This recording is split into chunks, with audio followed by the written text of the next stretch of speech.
The class will be Israelites found in Africa and the Americas. I'm going to go into history again. I'm going to give you all more detail. Some are like, oh, not again. No, listen, there's more detail. I got videos, I got maps, so hopefully you guys will be entertained as well as educated and edified with the class. All right? You know that in videos, this will be our visual learners, so have y'all watch me read all day. So we'll open up with 1 Kings 12, verse 15. Now, bring out to speed, you have King Solomon had went off into idolatry, following behind his heathen wives, and he passed away. His son Rehoboam took his place. He was young and foolish as king, and he made a wrong decision, following behind his boys he grew up with or was one up with, were young men that were with him, and he decided to reject the counsel of the elders that were with his father, and he caused the splitting of the kingdoms. So Rehoboam, we're going to read about the split of the 12 tribes of Israel. It went from 12 tribes, and they split into two kingdoms, one referred to as Southern Kingdom, one referred to as Northern Kingdom. All right?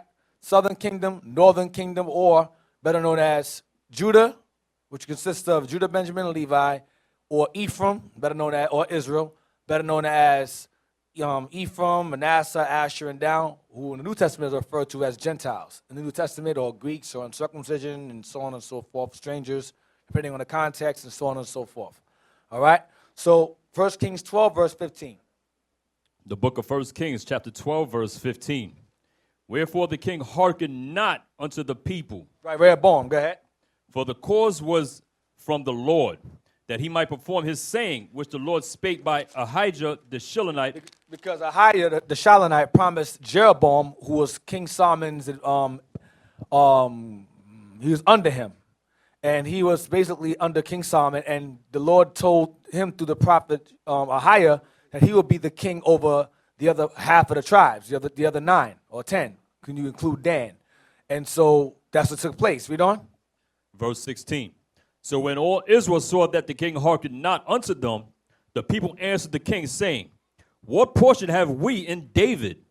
Neither have we inheritance in the son of Jesse. Meaning the hell with Judah altogether. Go ahead, being over us. Go ahead. To your tents, O Israel. Ephraim was out. They left. Go ahead. Now see to thine own house, David. Deal with your own tribe. Now you can't deal with us no more. Go ahead. So Israel departed unto their tents. Uh-huh. But as for the children of Israel, which dwelt in the cities of Judah, Rehoboam reigned over them. Because you had some northern kingdom Israelites that resided in, like, for example, you have Judah had their own land, and Simeon resided within that land. So he had power over them, of course. But they didn't deal with him anymore. They just said, listen, we're going to deal with Jeroboam. All right? Some of them resided with us as well. Some of them. Very few of them. But the majority of them was like, the hell with you, we out. We're going to go be Jeroboam from now on. So verse 16 is the split. Okay, write that down. Verse 16 is the declaration of the splitting of the kingdoms. Verse 16. Go ahead. Verse 18. Then King Rehoboam sent Adoram, who was over the tribute, and all Israel stoned him with stones that he died. So Rehoboam sent tax collectors into Israel, and they killed him. Go ahead. Stoned him. Go ahead. Therefore King Rehoboam made speed to get him up to his chariot, to flee to Jerusalem. They tried to kill him too. Go ahead. So Israel rebelled against the house of David unto this day. Even until now. Go ahead. And it came to pass, when all Israel heard that Jeroboam was come again, that they sent and called him unto the congregation, and made him king over all Israel. Uh-huh. And there was none that followed the house of David, but the tribe of Judah only. At this point, go ahead. And when Rehoboam was come to Jerusalem, he assembled all the house of Judah with the tribe of Benjamin. So he got Benjamin back to him. Go ahead. And 180,000 chosen men, which were warriors, to fight against the house of Israel, to bring the kingdom again to Rehoboam, the son of Solomon. Go ahead. But the word of God came unto Shemaiah, the man of God, saying, speak unto Rehoboam, the son of Solomon, king of Judah, and unto all the house of Judah and Benjamin, and to the remnant of the people, saying, thus saith the Lord, ye shall not go up, nor fight against your brethren, the children of Israel. Return every man to his house, for this thing is from me. So the Lord had it intended for the kingdom to split in the first place. That was his intention, to have it split. Go ahead. They hearkened therefore to the word of the Lord, and returned to depart according to the word of the Lord. Go ahead. Then Jeroboam built Shechem in Mount Ephraim and dwelt therein, and went out from thence and built Penuel.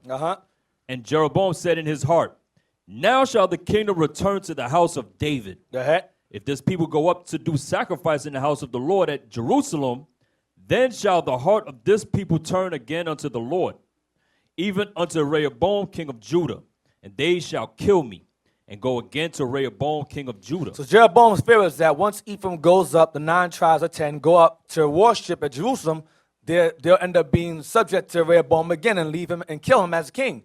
So he was so covetous to remain in power, even though the Lord told me he was going to be king over Israel. What does he decide to go and do? Read on. Whereupon the king took counsel and made 2 calves of gold and said unto them, it is too much for you to go to Jerusalem. Why go up there to see Judah for? Go ahead. Behold thy gods, Behold, these Israel, golden calves, these are your gods. Go ahead. which brought thee up out of the land of Egypt. These are the gods that brought you out of Egypt, not the Lord that built a Judah in that temple over there. Nah. These are the gods. These are your gods now. Go ahead. And he set the one in Bethel, and the other put he in Dan. He set one in Bethel, and the other one he put in Dan. So Dan became one of the worst tribes ever. He set one in Dan, and he sent one in Bethel. Go ahead. And this thing became a sin, for the people went to worship before the one, even unto Dan. Go ahead. And he made an house of high places, and made priests of the lowest of the people, Go ahead, the low lives. Go ahead. which were not of the sons of Levi. So he fired Levi. Because remember, Levi was in every suburb. Levi was amongst Judah. He was amongst Simeon. They were in that suburb, the outskirts of each tribe to give them to bring forth sacrifices. So he said, I'm going to fire them because them guys are going to bring them back to Judah again. Let me fire these dudes and just set up some low lives over here as priests now for these golden calves. Go ahead. And Jeroboam ordained a feast in the 8th month, on the 15th day of the month, like unto the feast that is in Judah. Tabernacles. Go ahead. And he offered upon the altar.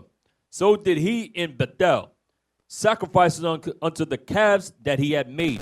And he placed in Bethel the priests of the high places which he had made. Go ahead. So he offered upon the altar which he had made in Bethel the 15th day of the 8th month, even in the month which he had devised of his own He made up heart. his own holiday. This is your ancient Kwanzaa. That's what this is now. Go ahead.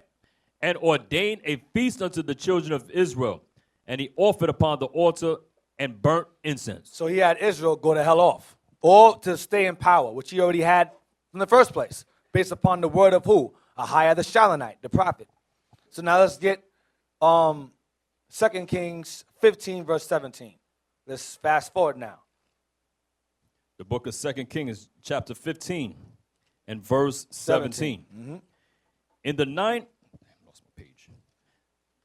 Verse 17. In the 39th year of Azariah, king of Judah, began Menahem, the son of Gadi, to reign over Israel, and reigned 10 years in Samaria. Go ahead. And he did that which was evil in the sight of the Lord. He departed not all his days from the sins of Jeroboam, the son of Nebat, who made Israel to sin. So all the kings that came out of Jeroboam's loins, all of them, even the ones that did not, all retained the nonsense that Jeroboam had set up earlier. We read earlier in 1 Kings 12. So all the kings of Ephraim, of northern kingdom, remained in the sins that Jeroboam had set up, the golden calves. That was their God from the beginning of their kingdom to the end of their kingdom. They never turned from it at all. Go ahead. And Pul, the king of Assyria, came against the land. Now, Pul, the king of Assyria, Pul is a short term or abbreviation for Tiglath-Pileser. That's a long name. Tiglath-Pileser. It's an Assyrian king. But abbreviation is Pul, as in Tiglath-Pileser. All right, Pul for short. The king of Assyria, go ahead. And Menahem gave Pul 1,000 talents of silver, that his hand might be with him to confirm the kingdom in his hand. So he made it where he paid off the Assyrian king that he does not dethrone him. He said, I'll give you some money, let me stay as king. And so he let him stay as king. Go ahead. And Menahem exacted the money of Israel, even of all the mighty men of wealth, of each man 50 shekels of silver, to give to the king of Assyria. So the king of Assyria turned back and stayed not there in the land. So he decided to not attack Ephraim at this point because he got paid off by King Menahem. Go ahead. And the rest of the acts of Menahem and all that he did, are they not written in the book of the Chronicles of the kings of Israel? Go ahead. And Menahem slept with his fathers, and Pekahiah his son reigned in his stead. In the 50th year of Azariah, king of Judah, Pekahiah the son of Menahem began to reign over Israel. Pekahiah, the son of Menahem, began to reign. Keep this in mind. Go ahead. Over Israel in Samaria, and reigned 2 years. Go ahead. And he did that which was evil in the sight of the Here Lord. we go again. Go ahead. He departed not from the sins of Jeroboam, the son of Nebat, who made Israel to sin. See that? Here we go again, following Jeroboam's example. Go ahead. But Pekah, the son of Remaliah. Here we go. Watch this guy. Pekah, the son of who? Remaliah, Go ahead. a captain of his, The captain of Pekahiah's. Go ahead. conspired against him and smote him in Samaria, And killed him. Go ahead. in the palace of the king's house, with Argob and Ariah, and with him 50 men of Gileadites. And he killed them and reigned in his room. And took over, took a position. And he became king. Pekah, the son of Remaliah, became king over Ephraim now. Now, let's jump to chapter 16, verse 1. Keep in mind, Pekah, the son of Remaliah. Chapter 16, we're going to be verse 1 through 9. A lot of reading today. Go ahead. In the 17th year, 2 Kings chapter 16, verse 1. In the 17th year of Pekah, the son of Remaliah, Ahaz, the son of Jotham, king of Judah, began to reign. Keep in mind, Ahaz. So during the time when Pekah had killed Pekahiah, remember he was the king's captain, now he's king now. You had Pekah ruling over Ephraim, and you had Ahaz ruling over Judah. Keep in mind, you had Ahaz ruling over Judah. Go ahead. Verse 2. 20 years old was Ahaz when he began to reign, and reigned 16 years in Jerusalem, and did not that which was right in the sight of the Lord his God, like David his father. So we had Judah, this king went off. Go ahead. Verse 3. But he walked in the way of the kings of Israel. He followed behind Jeroboam also, his doctrine, the golden calves also in Judah. Go ahead. Yea, and made his son to pass through the fire. He had what you call ancient abortions. Had a child and go and kill it off. That's what he was doing, sacrifice them to other gods. Go ahead. According to the abominations of the That heathen, the heathens are doing. Go ahead. whom the Lord cast out from before the children of Israel. Go ahead. And he sacrificed and burnt incense in the high places, and on the hills, and under every green tree. Go ahead. Then Rezin, king of Syria, and Pekah, son of Remaliah, king of Israel, came up to Jerusalem to war. Stop. So now you have the Syrians, not the Assyrians, the Syrians. The Syrians and Ephraim banded together to overthrow Judah at this time. During Ahaz's reign, or Ahaz's reign, you had Syria and Ephraim join forces to fight against Judah. Go ahead. They were wicked as hell. Go ahead. And they besieged But Ahaz, Ahaz was evil as well. Go ahead. but could not overcome him. They cannot overcome him, meaning Ahaz or Judah. Go ahead. At that time, Rezin, king of Syria, recovered Elath to Syria, and drave the Jews from Elath. So we had taken the city of Elath from the Syrians, and they gained it back. Because why? When the king's evil, everybody followed behind his example. So we start to lose cities that we took from the heathens. They start taking them back from us. Namely here, Elath from the Syrians. Go ahead. And the Syrians came to Elath and dwelt there unto this day. And still there. Go ahead. So Ahaz sent messengers to Tiglath-Pileser, king of Assyria. So Ahaz sent letters to Tiglath-Pileser. Go ahead. King of Assyria, saying, I am thy servant and thy son. Come up and save me out of the hand of the king of Syria, and out of the hand of the king of Israel, which rise up against me. Help me, Assyria, help me. So he's asking Assyria for assistance to fight against both against Syria and Ephraim. Go ahead. And Ahaz took the silver and gold that was found in the house of the Lord, and in the treasures of the king's house, He took money, gold from the temple and from his own funds. Go ahead. and sent it for a present to the king of Paid Assyria. him off like Menahem did earlier. Go ahead. And the king of Assyria hearkened unto him. For the king of Assyria went up against Damascus. Damascus is the capital of the Syrians. Write this down. Damascus is the capital of the Syrians. So it says Damascus is referring to Syria. Go ahead. And took it, and carried the people of it captive to Kir, and slew Rezin. So he took the Syrians captive to Kir. He deported them to another land, the Syrians, and killed their king, which was Rezin at the time, who was allied with Pekah, son of Remaliah. So he killed Rezin, all right, and displaced the Syrians into their own provinces. Let's get Isaiah 7, verse 1. Because Isaiah was there. He wrote this history down in more detail. Isaiah 7, verse 1. The book of Isaiah, chapter 7 and verse 1. Uh-huh. And it came to pass in the days of Ahaz, the son of Jotham, the son of Uzziah, king of Judah, that Rezin, the king of Syria, and Pekah, the son of Remaliah, king of Israel, went up towards Jerusalem to war against it, but could not prevail against Just it. read this. Go ahead. And it was told the house of David, saying, Syria is confederate with Ephraim, and his heart was moved, and the heart of his people, He got scared. Anybody else got scared? He got scared. And everybody else got scared. Go ahead. as the trees of the wood are moved with the wind. Then said the Lord unto Isaiah, Go forth now to meet Ahaz, thou and Shear-Jashub, thy son, at the end of the conduit of the upper pool, in the highway of the fuller's field. Go ahead. And say unto him, Take heed and be quiet. Fear not, neither be ye faint-hearted, for the two tails of these smoking firebrands, These crazy, these guys are nutcases. Go ahead.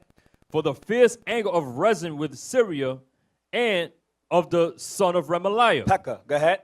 Because Syria, Ephraim, and the son of Remaliah have taken evil counsel against thee, saying, Let us go up against Judah and vex it, and let us make a breach therein for us, and set a king in the midst of it, even the son of Tabael. They were going to conquer Judah and then set up some king to rule over it. Go ahead. Thus saith the Lord God, It shall not stand, It ain't going to happen. Go ahead. neither shall it come to pass. For the head of Syria is Damascus. There you go. The head of Syria, or capital of Syria, is Damascus. Go ahead. And the head of Damascus is Rezin. And the king of Damascus, or Syria, is Rezin. Go ahead. And within 65 years, 65, 3 score, score is 20. 3 is 60. 3 score or 65 years. Go ahead. shall Ephraim be broken, that it be not a people. Read it again, that bottom part. That it be not a people. Ephraim shall be broken, that they shall no longer be a people or be a nation anymore. Y'all understand? Follow? Wow, we're going to read that again somewhere else. Go ahead. Verse 9. 9. And the head of Ephraim is Samaria. That's their capital. So Ephraim, or Israel's capital, was Samaria. Our capital is, Judah's capital was Jerusalem, which should be all 12 tribes' capital, but during this time, Judah's capital was Jerusalem. Ephraim's capital was Samaria. Or some places you read about, it's called Shechem. Shechem or Sychar or, what's it, Mount something. Mount Ephraim, thank you. It's the same thing, all the same place. Go ahead. And Thank the you. head of Samaria is Remaliah's son. And the head of Samaria is who? Remaliah's son. Pekah. Go ahead. Pekah. Go ahead. If ye will not believe, surely ye shall not be established. Uh-huh. Moreover, the Lord spake again unto Ahaz, saying, Ask thee a sign of the Lord thy God. Ask it either in the depth or in the height above. Go ahead. But Ahaz said, I will not ask, neither will I tempt the Lord. Now he has some kind of sense now, Ahaz. Go ahead. And he said, Hear ye now, O house of David. Is it a small thing for you to weary men? But will ye weary my God also? Go ahead. Therefore the Lord himself shall give you a sign. Behold, a virgin shall conceive and bear a son, and shall call his name Emmanuel. This is a prophecy foretelling of 2 different events. But in this instance, it's referring to Christ here. Go ahead. Butter and honey Referring to the shall... Lord being with Judah. Remember, Christ came out of Judah, so he's alluding to the fact that in time, Israel will be defended by one who will come out of Judah. So he's talking about them being defended in 2 different spectrums, spiritually and physically. Go ahead. Butter and honey shall he eat, that he may know to refuse evil and choose the good. Butter and honey is the commandments. Go ahead. For before the child shall know to refuse the evil and choose the good, the land that thou abhorrest shall be forsaken of both her kings. Go ahead. We're referring to Pekah and referring to Rezin. I said before, Isaiah 7:14 is twofold. It's referring to Isaiah's children. It's also alluding to Christ as well down the line. Go ahead. The Lord shall bring upon thee and upon thy people and upon thy father's house days that have not come, from the day that Ephraim departed from Judah, even the king of Assyria. And he was sending Assyria against both of them. Remember, Ahaz paid the Assyrians to go and fight against them. And he killed Rezin and took the Assyrians out their land and put them in a place called Ker. All right? Isaiah 7, verse 16. Isaiah chapter 7, verse 16. For before the child shall know to refuse the evil and choose the good, the land that thou abhorrest shall be forsaken of both her kings. So he's telling you that both these kings, when the time this child is born, both these kings will be gone. So it's going to Christ also. By the time this child is born, these kings will already be gone. Because Rezin was gone, Pekah was gone. Long when Christ was on the scene, they were already gone, dead and gone. Go to Isaiah 8, verse 1 again. The book of Isaiah, chapter 8, verse 1. Moreover, the Lord said unto me, take thee a great roll, and write in it with a man's pen concerning Mahar Shalal Hashbaz. I mean, Mahar is the longest name in the Bible, I believe. Longer than Tiglath-Pileser. Mahar Shalal Hashbaz means quick to the plunder, swift to the spoil. Quick to the plunder, swift to the spoil. That's what it means. Because the Assyrians were quick to plunder both Syria and Ephraim, and they spoiled them. He conquered them and took them. So the name of Isaiah's son, you had one son named Shear-Jashub, and the other says to name this one quick to the plunder and swift to the spoil. Because by the time, because these kings are going to be overthrown. All right? So it's also, like I said before, it's twofold, alluding to Christ in the future and alluding to another son, which would be Isaiah's in this time. It's twofold. Read again. Verse 2. Verse 2. And I took unto me faithful witnesses to record, Uriah the priest, and Zechariah the son of Jeberechiah, yeah. And I went unto the prophetess, and she conceived. It said in Isaiah. Go ahead. And bare a son. Then said the Lord to me, call his name Mahar Shalal Hashbaz. Quick to the plunder, swift to the spoil. Go ahead. For before the child shall have knowledge to cry. Before the child shall know good and evil, or if you refuse the evil and choose the good, go ahead. My father and my mother, the riches of Damascus and the spoil of Samaria, I mean my kin, go ahead. Shall be taken away before the king of Assyria. They shall be taken away. Read again. Go ahead. For before the child shall have knowledge to cry, my father and my mother, the riches of Damascus and the spoil of Samaria shall be taken away before the king of Assyria. Before the king of Assyria. So the Assyrians are going to overthrow both kingdoms. Go ahead, including Isaiah's people. Go ahead. Go ahead. The Lord spake also unto me again, saying, for as much as this people refuseth the waters of Shiloah that go softly, and rejoice in Rezin and Remaliah's son. Now therefore, behold, the Lord bringeth up upon them the waters of the river, strong and many, even the king of Assyria, and all his glory. And he shall come up over all his channels, and go over all his banks. Conquer everybody. Go ahead. And he shall pass through Judah. Yep. He shall overflow and go over. Because the Assyrians didn't just conquer Ephraim. Remember I said earlier, you had Simeon dwelling in Judah's land. So when the Assyrians came and overthrew the northern kingdom, they took Judah also. It wasn't just, oh, what tribe are you? Oh, okay, you're Judah, go stand over there. You Simeon, get over here. That's not what happened. It was indiscriminate snatching. Listen, you conquer you, we'll conquer you. They took them. Now, of course, primarily, Ephraim was taken, but you had remnants of Judah also, southern kingdom being taken along with them, because we shared land. Go ahead. He shall reach even to the neck, and the stretching out of his wings shall fill the breadth of thy land, O Emmanuel. Oh, God be with us. Go ahead. Associate the Lord defended Judah from being conquered entirely by Assyria. That's why it says, O Emmanuel, O God with us. Go ahead. Associate yourselves, O ye people, and ye shall be broken in pieces, and give ear, all ye of far countries. Gird yourselves, and ye shall be broken in pieces. Referring to Syria and Ephraim. Go ahead. Gird yourselves, and ye shall be broken in pieces. Go ahead. Take counsel together, and it shall come to naught. Right. Speak the word, and it shall not stand. Watch. For God is with us. O Emmanuel, verse 8. That's what I said earlier. Go ahead. For the Lord spake thus to me with a strong hand, and instructed me that I should not walk in the way of this people, saying, say ye not a confederacy. Don't be scared of conspiracies. Oh, no, they're conspiring against us. Don't be fearful is what he's saying. I'm not going to walk with y'all. If y'all going to be talking like y'all scared, I can't be around y'all. That's what Isaiah is saying. Go ahead. Say ye not a confederacy to all them to whom this people shall say, a confederacy. Neither fear ye their fear, nor be afraid. The confederacy is referring to as a confederacy of both Rezin and Ephraim overthrowing us. He said, don't speak like them, be all afraid of that. Don't fear that, because Emmanuel, God is with us. Based upon the sign, and the Most High used Isaiah's sons as signs to determine the judgment regarding both Ephraim and Syria. Mahar Shalal Hashbaz, quick to the plunder, swift to the spoil. So his sons were a sign that Judah will be well guarded by the Lord. You understand? Unlike Ephraim. who will be broken within 65 years. Go ahead. Sanctify the Lord of hosts himself, and let him be your fear. Yeah, fear the Lord. Don't let him be your fear, not these heathens and simple Jake. Go ahead. And let him be your dread. Let him be your dread. Go ahead.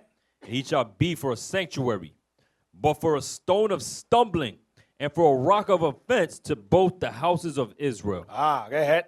For a gin, and for a snare to the inhabitants of Jerusalem. And many among them shall stumble and fall, and be broken, and be snared, and be taken. So he's alluding back to Christ again, referring back to that boy, that child, later on in the future in Isaiah 7:14. He's alluding back to him again. It's twofold. Go ahead. Bind up the testimony. Seal the law among my disciples. Go ahead. And I will wait upon the Lord, that hideth his face from the house of Jacob, and I will look for him. Go ahead. Behold, I and the children Behold, I, Isaiah, and the children, my sons who I had. Go ahead. whom the Lord hath given me are for signs. What are they? Are for signs. Signs of what? Signs of both the conquering of Ephraim and the signs of Syria being overthrown by the Assyrians. Y'all follow? That's why I read that far down. I and my sons are for signs. Remember he asked, Ahaz asked me for a sign. He says, I ain't asked you for nothing. I ain't give you no sign. No, I'm accepting you. The Lord said, fine, I'm going to use Isaiah as a sign that I am with you. God, Emmanuel, God with you, or God with us. Y'all follow? All right. Now, let's get 2 Kings 17, verse 1. The book of 2 Kings, chapter 17, verse 1. In the 12th year of Ahaz, king of Judah. Ahaz, Isaiah wrote about it. We read it earlier. And in the 12th year of Ahaz, king of Judah, go ahead. Began Hoshea, the son of Elah, to reign in Samaria over Israel 9 years. So once Pekah was out, you have Hosea now. During the same time that Ahaz is still in power, you have Hosea. You had Pekah. Now it goes into Hosea. Go ahead. And he did that which was evil in the sight of the Lord, but not as the kings of Israel that were before him. He was worse. Go ahead. Against him came up Shalmaneser, king of Assyria. This is Shalmaneser, king of Assyria. This is Shalmaneser the fifth. Shalmaneser the fifth. Roman numeral V. Shalmaneser the fifth. Go ahead. And Hoshea became his servant and gave him presents. Go ahead. And the king so Hosea gave the Assyrians seem like getting paid off. You pay us off, we'll leave you alone. You don't, we're going to overthrow you and take you out your land, deport you. So Hosea gave him presents. Go ahead, and became his servant, his tributary. Go ahead. And the king of Assyria found conspiracy in Hoshea. But Hosea was doing things behind the scene, doing dirt. Go ahead. For he had sent messages to So, king of Egypt. Go ahead. And brought no present to the king of Assyria, as he had done year by year. He was trying to ally himself with the Egyptians to help overthrow the Assyrians. Go ahead. Therefore, the king of Assyria shut him up and bound him in prison. Locked him up, took him away. Go ahead. Then the king of Assyria came up throughout all the land and went up to Samaria. The capital. Go ahead. And besieged it 3 years. And he besieged it 3 years. You know what that means to besiege it? They surrounded it and cut off all the food and water supply within the land and starved Ephraim out. Then went in there and took over. That's what they would do for 3 years. 3 years. Go ahead. That goes back to that curse in Deuteronomy 28 where it says, they'll cover you on your gates and so forth and besiege our gates. That curse, those curses are not one-time things. They were generational. It didn't happen just one time each. These stupid heathens running their mouths saying, oh, the curse, that happened already. Yeah, it happened again also, and again, and again, and again. Go ahead.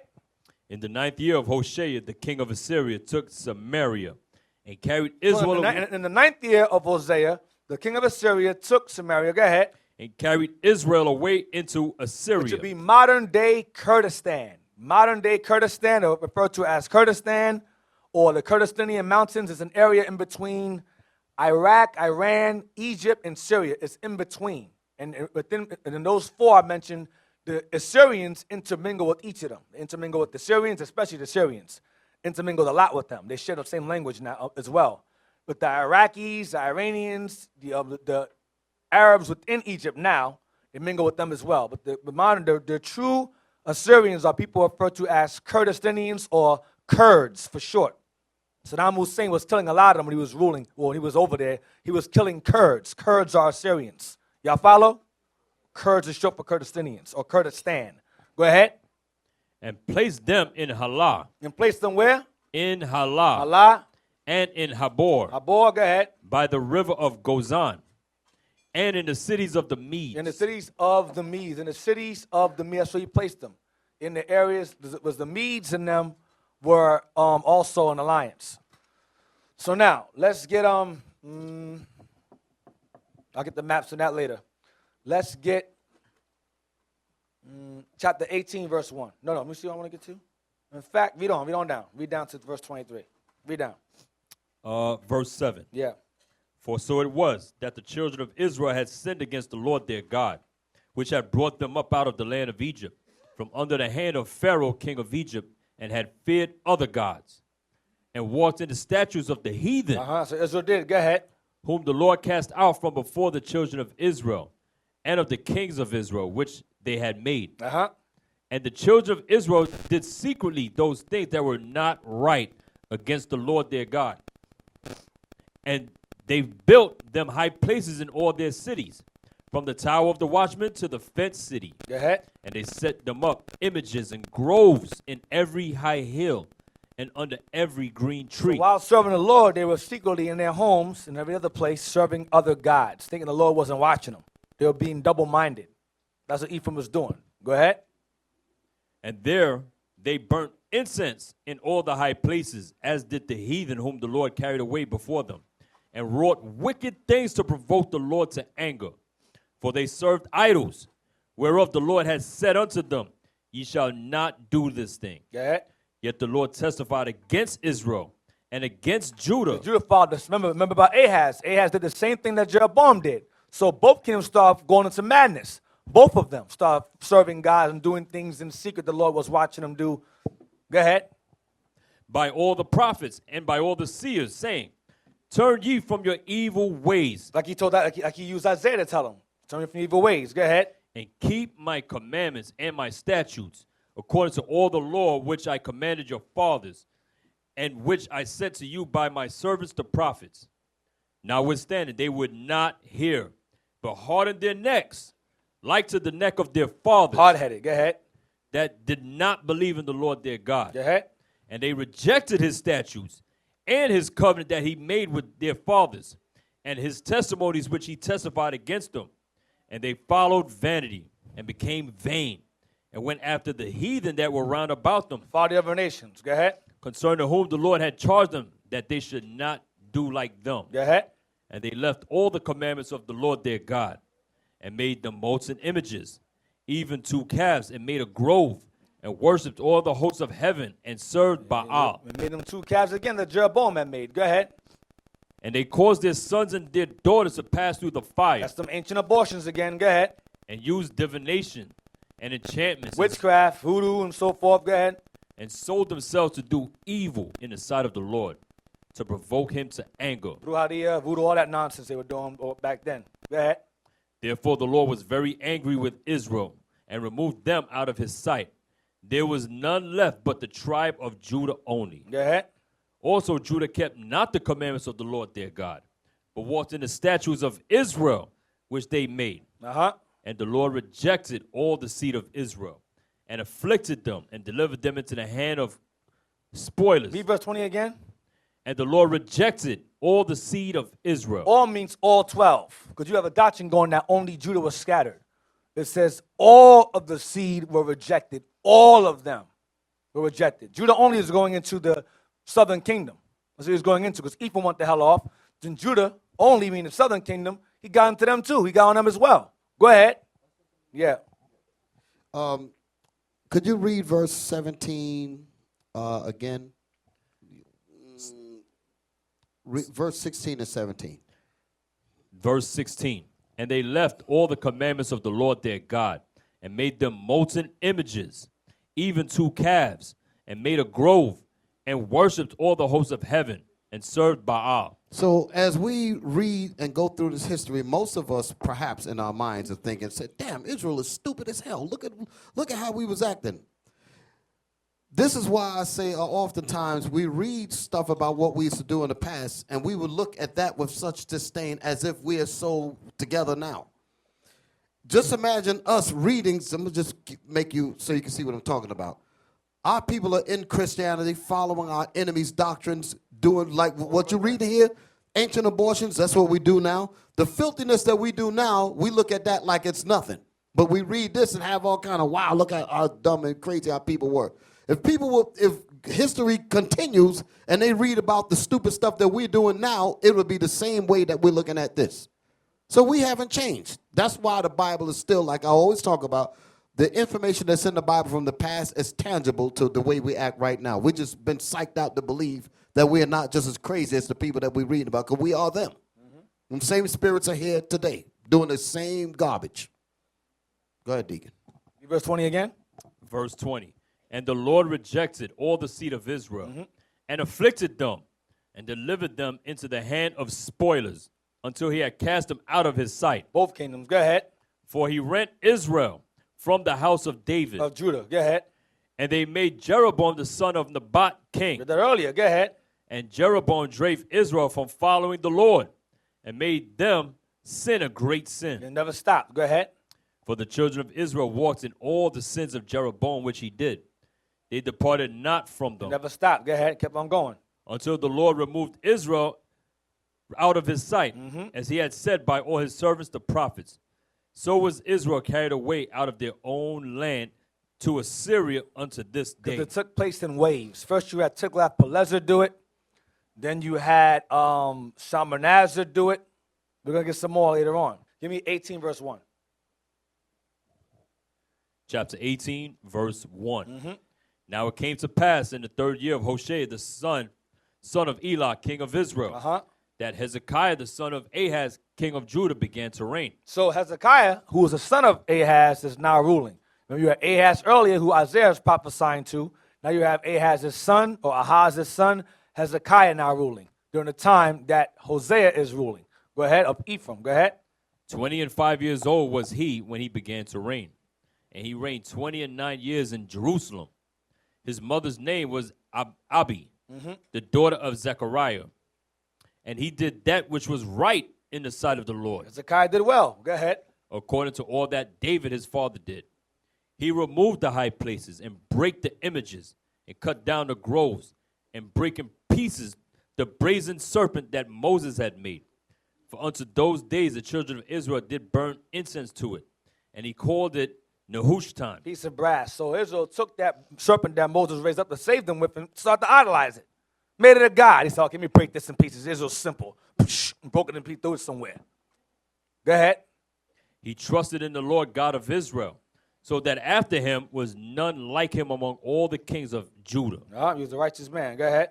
nor any that were before him. For he clave to the Lord, and departed not from following him, but kept his commandments which the Lord commanded Moses. And the Lord was with him, and he prospered whithersoever he went forth. And he rebelled against the king of Assyria and served him not. I'm not serving like everybody else did. I'm not serving you at all. Go ahead. He smote the Philistines, even unto Gaza, and the borders thereof, from the tower of the watchman to the fenced city. Yeah, watch this. And it came to pass in the 4th year of King Hezekiah, which was the 7th year of Hoshea, son of Elah, king of Israel, that Shalmaneser, king of Assyria, came up against Samaria and besieged So it. while Hezekiah was ruling, Assyria was conquering northern kingdom. So while the time Hezekiah was in rulership, Shalmaneser was overthrowing Ephraim, who had Hosea as their king at the time. Go ahead. And at the end of 3 years, they took it, even in the 6th year of Hezekiah.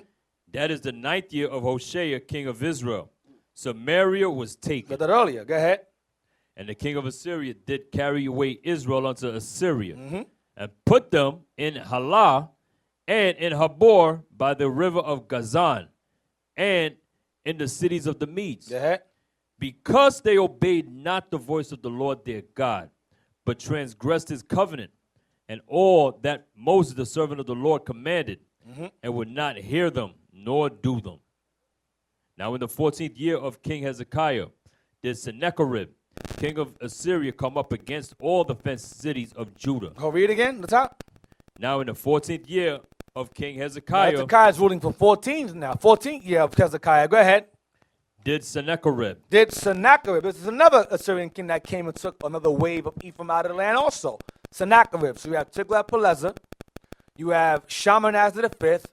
Now you have Sennacherib, another Assyrian king. Sennacherib, go ahead. come up against all the fenced cities of Judah and took them. And took over Judah. And he took us. Go ahead. And Hezekiah, king of Judah, sent to the king of Assyria, to Lachish, saying, I have offended. Return from me. That which thou puttest on me will I bear. And the king of Assyria appointed unto Hezekiah, king of Judah, 300 talents of silver and 30 talents of gold. Do you know what? Okay, I messed up. I should have gave you tribute. I apologize. Here's your money. Go ahead. Hezekiah got weak for that moment. Go ahead. And Hezekiah gave him all the silver that was found in the house of the Lord, and in the treasures of the king's house. Go ahead. At that time did Hezekiah cut off the gold from the doors of the temple of the Lord, and from the pillars which Hezekiah king of Judah had overlaid, and gave it to the king of Assyria. Go ahead. And the king of Assyria sent Tartan. Keep that name in mind. The king of Assyria sent his boy, Tartan. He sent Tartan. Keep that name in mind. Go ahead. And Rabsaris. Rabsaris, go ahead. And Rabshakeh from Lachish to King Hezekiah with a great host against Jerusalem. And they went up and came to Jerusalem. And when they were come up, they came and stood by the conduit of the upper pool, which is in the highway of the fuller's field. That's what Isaiah prophesied to Ahaz. So we got here that Tartan, the Assyrian king, Sennacherib, sent his boy Tartan, Rabsaris, and Rabshakeh against Hezekiah, right? Regarding Sennacherib. Get chapter 19, verse 10.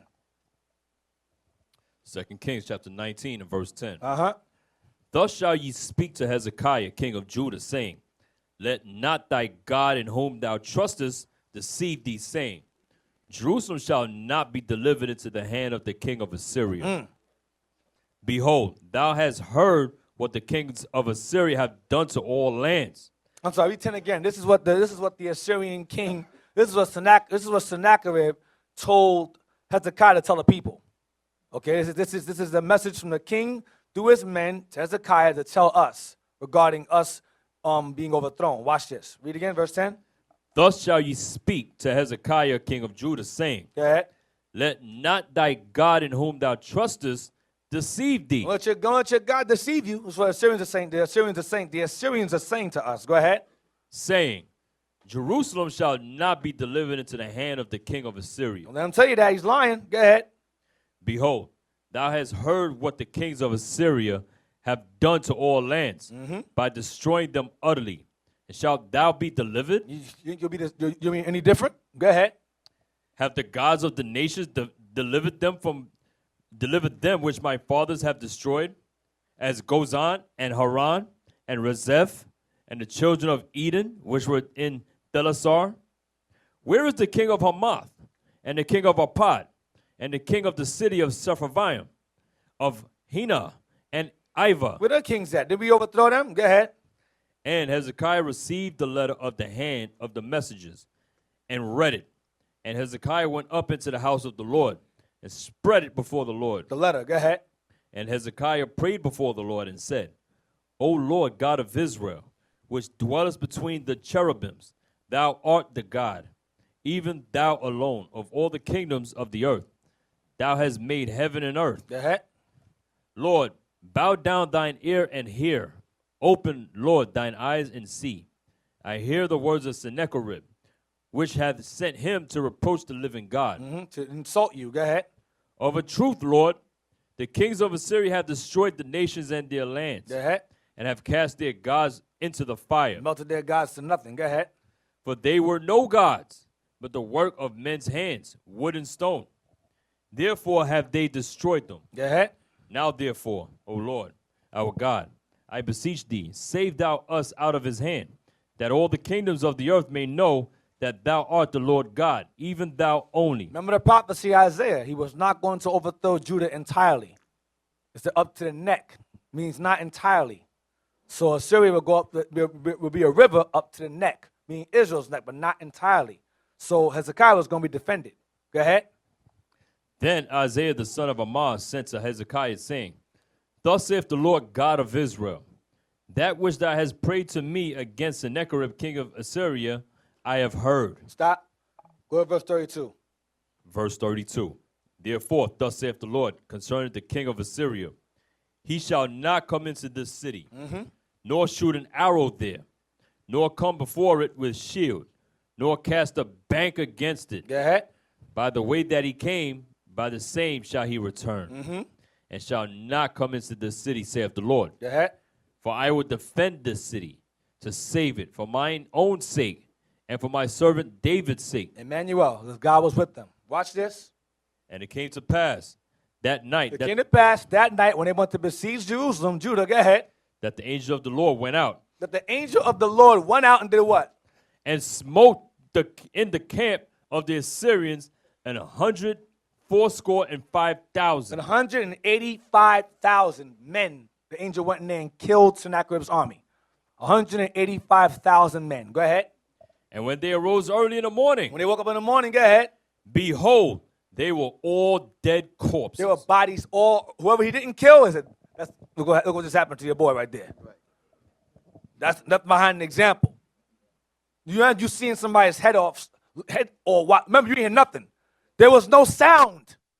Angel went in there and killed them all. When they woke up, everyone's dead. What the hell just happened? They didn't hear no screams. We didn't hear the battle No cry sword, or nothing. nothing. Just instantaneous death. Angels are a problem. They're a problem. You just go in there and kill you. You won't hear nothing. You don't hear a sound. You don't hear none of that. No, nothing. You hear no horses or nothing. Just they dead. Please, no, none of that. It's just straight death. Angel went in there and killed everybody. He killed 185,000 out of the army. Go ahead. Hey, we want to use imagination, our imagination a little. Think that the power that the angel had. I don't know, those of you all that watched the previous X-Men movie with Quicksilver, how he was moving and fast and so forth. Sometimes the angel, he just run through that camp, whoosh, within a couple seconds and probably kill that number. You know, just cut their neck, just kill all of them just like that. Yep. You know? He was in there, rose early in the morning. So they were all asleep when he did it. Go ahead. Didn't break their sleep. Yep. He killed them silently. Go ahead. Verse 36. 36. So Sennacherib, king of Assyria, departed He left. He said, damn, the hell happened? Let's get out of here. Go ahead. and went and returned and dwelt in Nineveh. And returned to, because the capital of the Assyrians is Nineveh. That's the capital. Go ahead. And it came to pass, as he was worshiping in the house of Nisroch, his god, that Adramelech and Sherazah, his son, smote him with the sword. They killed him. Go ahead. And they escaped into the land of Armenia. And Esarhaddon, his son, reigned in his stead. Now you have Esarhaddon, his son who didn't put him to death, ruling now. All right? So when he lost his military, when those 185,000 of Israel killed, he had to return home defeated. What did he do? Let's get TOBIT chapter 1, verse 1. What did he do? Let's see who ties it up. TOBIT 1, verse 1. The book of Tobit, chapter 1 and verse 1.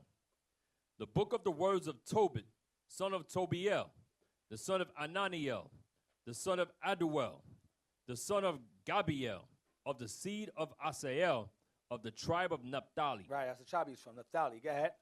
Who in the time of Enemessar, Enemessar is a Greek form of Shalmaneser, the fifth. Enemessar is a Greek form of Shalmaneser.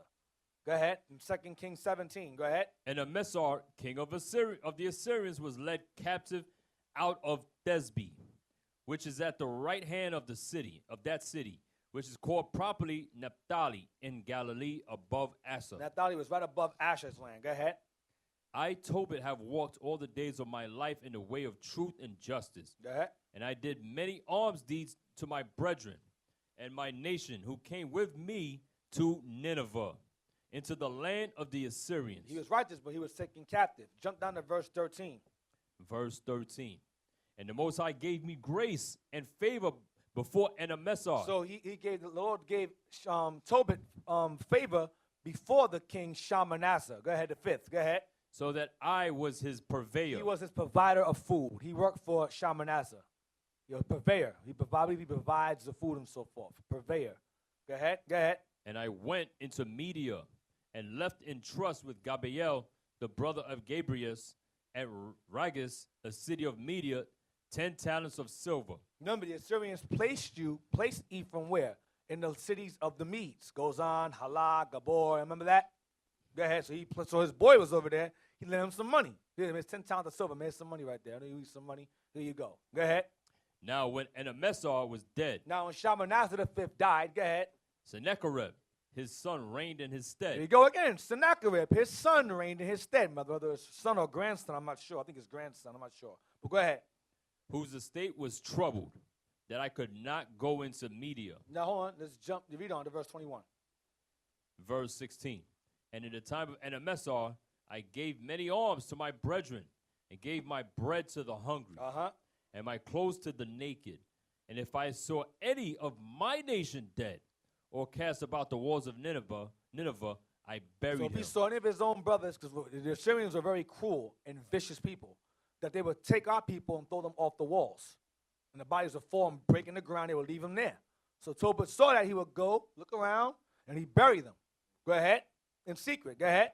And if the king of Sennacherib had slain any, If the king Sennacherib had slain any, go ahead. when he was come and fled from Judea, When he was come and he fled from Judea. Remember that? Go ahead. I buried them privily. For in his wrath he killed many. For in his wrath, because he lost his military that time, in his wrath, he took our people out of anger and threw us off the walls, city walls. So Tobit took those bodies and began to bury them. Go ahead. But the bodies were not found. So he went to go find. Where the bodies I threw over here? Where the bodies at? They all gone. Go ahead. When they were sought for of the king. Go ahead. And when one of the Ninevites went and complained of me to the king. So you got, I know who it is. That's that Israelite, that dude, that like doing it. Go ahead. And when one of the Ninevites went and complained of me to the king, that I buried them and hid myself. Remember, he was his father's purveyor. He worked under the king. He worked in that area. So he had access to get to the bodies and bury them because he worked under his father, Shalmaneser. So when he got word that he was burying the dead without being told to, go ahead. Understanding that I was sought for to be put to death, I withdrew myself for fear. He ran. Go ahead. Then all my goods were forcibly taken away. Neither was there anything left me, besides my wife Anna and my son Tobias. He lost his wife and he lost his possessions and his son. They took all that from him.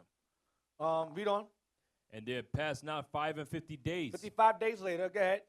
before two of his sons killed him. And they Before fled. who? Before two of his sons killed You him. read that earlier. Go ahead. And they fled into the mountains of Ararat. Uh-huh. Same place. Armenia. Go ahead. And Sarchedonus. Sarchedonus is who? Esarhaddon. Sarchedonus is his Greek form of his name. Sarchedonus is Esarhaddon. Back in Kings. Go ahead. His son reigned in his stead, Go ahead. who appointed over his father's accounts and over all his affairs. Acharius, Achiacharus. Go ahead. my brother Aniel's son, So his nephew got a job working under Esarhaddon, who was able to help him out later on and get him back his wife and his son and his possessions back. You understand? So his nephew worked for the government. Nothing wrong with that. As long as you help your people. All right, so now, he worked for the government. So now, let's get Hosea 1:1. So now we know what Sennacherib did when he returned from his defeat. When the angel killed 185,000 of his men, he got mad at Ephraim and started throwing them up the damn walls. the book of Hosea, Chapter 1, verse 1. chapter 1 and verse 1. The word of the Lord that came unto Hosea, the son of Beri, in the days of Uzziah, Jotham, Ahaz, and Hezekiah. Now, hold on a second, hold on. So Hosea, remember what was said in Isaiah about Ephraim not being a people, being broken that they be not a people. Hosea 1:1. Go ahead. Where am I? Now read verse 2. Go ahead. Verse 2. So, during this time, so Hosea was prophesying during the time of the kings. During the time of Uzziah, Jotham, Ahaz, he prophesied during that time, and Hezekiah's time. So he was prophesying around the same time that Isaiah was prophesying around. So Isaiah was prophesying to Judah, Hosea was prophesying to Ephraim. because he was Ephraim. All right, go ahead. The beginning of the word of the Lord by Hosea. And the Lord said to Hosea, Go, take unto thee a wife of whoredoms and children of whoredoms, for the land have committed great whoredom, departing from the Lord. Go and get you an evil wife, because all Ephraim was going at was primarily wicked as hell. So go get you one of these wicked sisters out here and have some wicked kids. Go ahead. Just go ahead and do it. Go ahead. So he went and took Gomer, the daughter of Diblaim, which conceived and bare him a son. So there was a purpose behind why he told him to go get a wife and have these kids with this wife. Watch this. And the Lord said unto him, Call his name Jezreel. That means seed of Israel. Go ahead. For yet a little while, and I will avenge the blood of Jezreel upon the house of Jehu. Because Jehu became the one that overthrew the lineage of, I believe, Jeroboam. He overthrew that lineage and took over as king. He was just as evil as everybody else before him. Go ahead. And will cause to cease the kingdom of the house of Israel. He will cause to do what? To cease the kingdom of the house of Israel. He will cause to cease the house of the king, the kingdom of the house of Israel. Cause the kingdom to cease. Cease means to be no more. Gone. Go ahead. And it shall come to pass. Or lost. Go ahead. And it shall come to pass at that day that I will break the bow of Israel in the valley of Jezreel. Go ahead. And she conceived again. She had another child. She had Jezreel first, a boy. Go ahead. And bare a daughter. Had a girl now. Go ahead. And God said unto him, Call her name Lo-Ruhamah. Lo-Ruhamah. For I will no more have mercy upon the house of Israel. Ruhamah means no mercy. Jezreel means seed of Israel. Lo-Ruhamah means no mercy upon the seed of Israel. No mercy for them. Go ahead. But I will utterly take them away. Go ahead. But I will have mercy upon the house of Judah. You read it earlier. Go ahead. I will spare them. Go ahead. And will save them by the Lord their God. And will not save them by bow, nor by sword, nor by battle, by horses, nor by horsemen. Go ahead. Now when she had weaned Lo-Ruhamah, was around 3 years old during this time when she started weaning her off milk. 3 years old. Go ahead. she conceived She got pregnant again. Go ahead. and bare a son. Had a boy now. Go ahead. Another boy. Then said God, Call his name Lo-Hami, Lo-Ami means, go ahead, for ye are not my people. not my people. So these 3 sons, these 3 children he had, seed of Israel, would have no mercy and would no longer be my people. You understand? He's letting Israel know what's going to happen to them by using Hosea's children as ensigns. The same way he used Isaiah's sons as signs. Sheer Jashib and Mahalal Hashbaz. Remember that? I am my sons are for signs. Hosea's sons are also a sign of the ending of Ephraim's kingdom. Go ahead. Then said God, Call his name Lo-Ami, for ye are not my people, and I will not be your God. So if he's not your God and you're not his people, what are you called? You're called Gentiles. You're called strangers. You're called heathens. Right. Bastards, right? Go ahead. Yet the number of the children of Israel shall be as the sand of the sea. Yet, regardless of that, Israel be what? The number of the children of Israel shall be as the sand of the sea, which cannot be measured nor numbered. Meaning that we will not ever, as you have heathens say, oh, they all mingled around. They assimilated into society. They're no longer a people anymore. They're all mingled. They're all mixed. That's a damn lie. That's not what God is saying. Read it again, please. Yet what? Yet the number of the children of Israel shall be as the sand of the sea, which cannot be measured nor numbered. You cannot count us. We are the majority of all people on the earth. We are more than all nations upon the earth. You cannot dilute something that is the majority. It's impossible. 9 times out of 10, use a Negro. You understand? Go ahead. And it shall come to pass that in the place where they were taken captive, go ahead. Where it was said unto them, Ye are not my people. You're Gentiles, go ahead. There it shall be said unto them. In that place where they're taken captive, go ahead. Ye are the sons of the living God. You are the Israelites. It'll be said in that place that you are not Gentiles, that there's a spiritual Israel. Right. It will be said that you are the sons and daughters of the living God. That's what it says. Go ahead. Verse 11. Then shall the children of Judah Then shall the children of Judah, go ahead, southern kingdom, and the children of Israel Ephraim, be gathered together. be gathered together. Why? Because they're not done away with. They're not cast off or mixed around. Everybody, you know who's who. Go ahead. And appoint themselves one head. Who's that? That's Christ. Go ahead.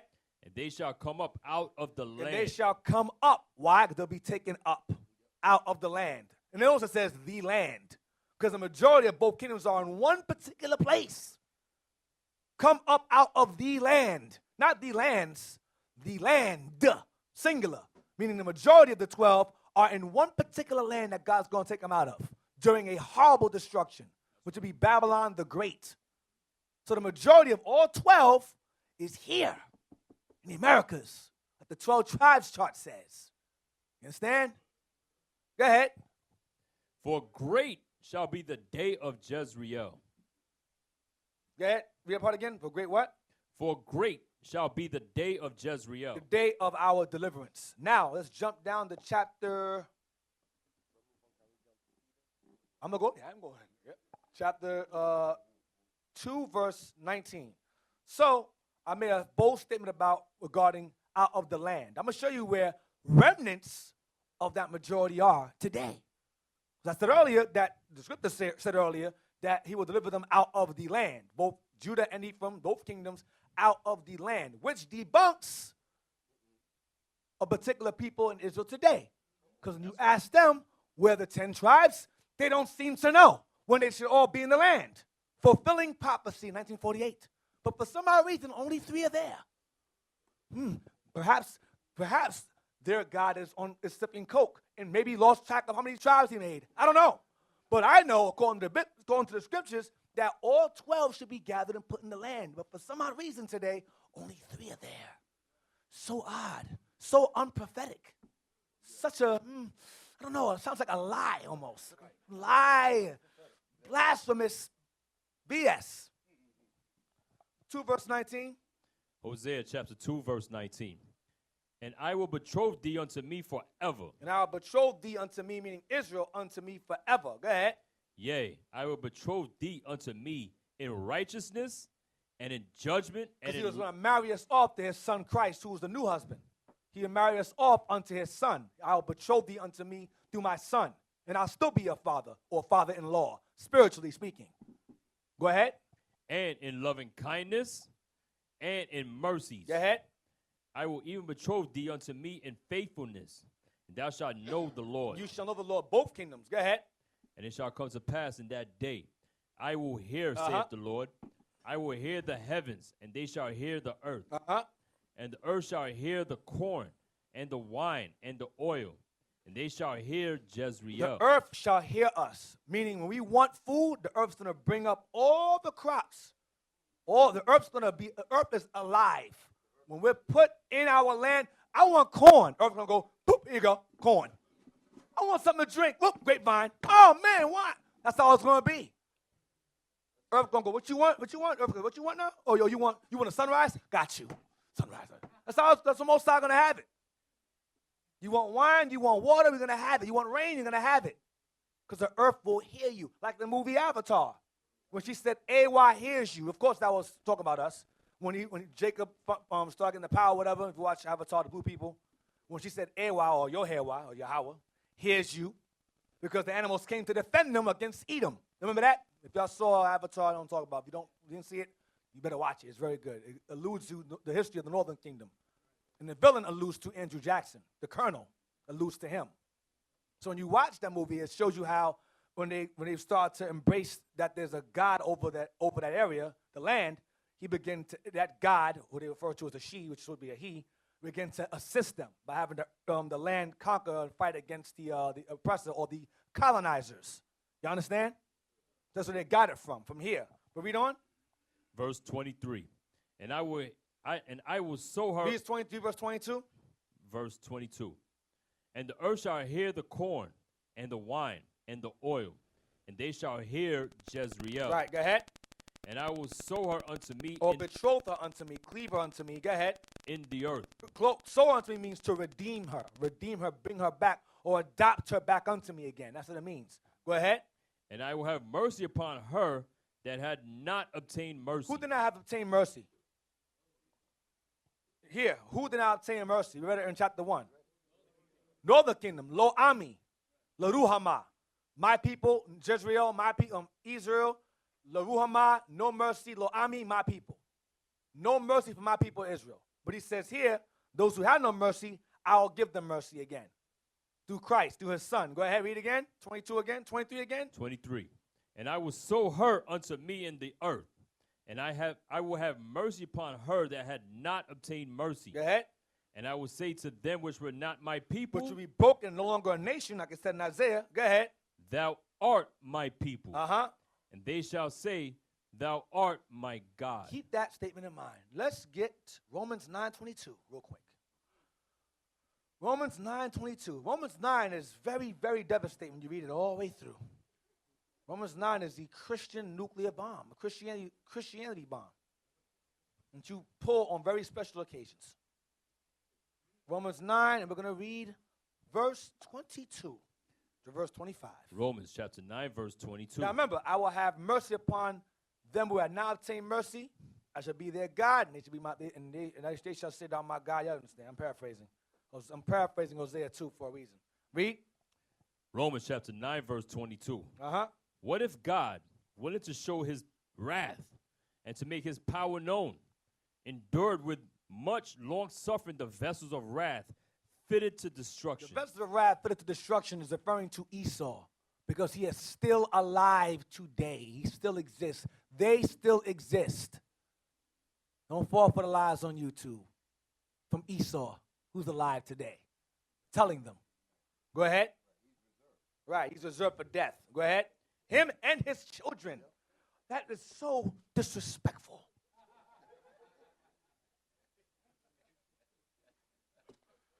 Read on. Verse 23. And that he might make known the riches of his glory on the vessels of mercy. Who are the vessels of mercy? Hosea 2. Go ahead. Which he had afore prepared unto glory. Who he before prepared for the kingdom. Afore means before. Who's that? Yes, he prepared Israel before a kingdom. Go ahead. In the past. Go ahead. Even us. Even what? Even us. Indeed us, who he's referring to. Us. Go ahead. Whom he hath called. Whom he hath called. Israel, the ones who he's called. Go ahead. Not of the Jews only. Not just of Judah only. Go ahead. But also of the Gentiles. But also of the Gentiles? He's not only calling us, but also of the Gentiles, right? And so Paul's asking a question. Let's see what scripture he alludes to regarding the Gentiles. Read the next verse. As he saith, also in OC. Oh. Regarding the Gentiles, what did he say in Hosea? Go ahead. I will call them my people. He will call the Gentiles his people. Go ahead. Which were not my people. Uh-huh. And her beloved, which was not beloved. So, who's he referring to in that verse? Next verse. Maybe you didn't get it. 26. And it shall come to pass that in the place where it was said unto them, Ye are not my people, there shall they be called the children of the living God. Oh. That's it. No, we didn't. No, we got to stab the wound more. We got to stab more. You can't just stop there. So that verse you just read, it's not just talking about Hosea 1 and 10. It's talking about the whole first chapter. Yep. That's what y'all got to get. Not the Jews only, Paul said. Those names that he named there. Hey. Ones that not obtain mercy, and all the rest of them names that he named. That's what that chapter in Romans is talking about. It's going back and talking about that whole chapter. Hey, in reading this, right, you brothers, you Northern Kingdom brothers especially, they're supposed to strengthen your faith. You understand? The way how Deacon Iton going at it and making it clear, they're supposed to strengthen your faith. For you Northern Kingdom brothers, when these dumb, what you call them again, BHI, Black Hebrew Israelite, come to you with that foolishness that you're not Israel, the vector spirit, this should even strengthen your faith even more. You understand? For real. That's why I said Deacon Iton might be Ephraim, man. Yo, listen, man. Let me tell you something. Let me tell you something, man. You keep throwing me out the spirit. I'm going to forget the class. First Peter 1:1. Brother speaking madness over here. unclean spirits up here. First Peter 1:1. The book of 1 Peter chapter 1, verse 1. Peter, an apostle of Jesus Christ, to the strangers scattered throughout Pontus. Oh, to the strangers scattered throughout where? Pontus, Pontus, Galatia. Galatia. The Galatians, they love Galatians. Don't they just love Galatians? To the strangers scattered abroad throughout where? We stop again? From where? Pontus, Pontus, Galatia, Galatians, Cappadocia, Cappadocians, Asia, Bithynia, elect according to the foreknowledge of God the Father. What does foreknowledge That's mean? the word right there, foreknowledge. It means before, like afore, earlier in Romans 9. Yep. Now, let's jump up to chapter 2 of the same people he's addressing in chapter 1, verse 1. Chapter 2, and we're going to read verse 9. He's still addressing those strangers scattered abroad. 1 Peter 2:9. 1 Peter chapter 2, verse 9. Yep. But ye, But ye, hold on. Let that go. Ye, who's he referring to? The strangers scattered abroad throughout Bithynia, Pontus, Galatia, Cappadocia, Asia. He's still talking to them. Nothing has changed. Go ahead. Deacon, you're taking the Bible away from the Christians. You have to take it away because it's fun. They said it's part of their, because I've been saying this, listen, the rightful owners are dealing with the Yep. Bible now. They've Yep. been trying to take it back, but here you taking it from them again. Yep. 1 Peter 2, whole praises. 1 Peter 2:9. 1 Peter chapter 2, verse 9. Uh-huh. But ye, Stop. But what?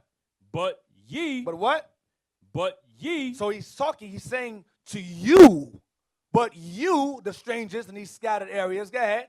are a chosen generation. Oh, chosen generation.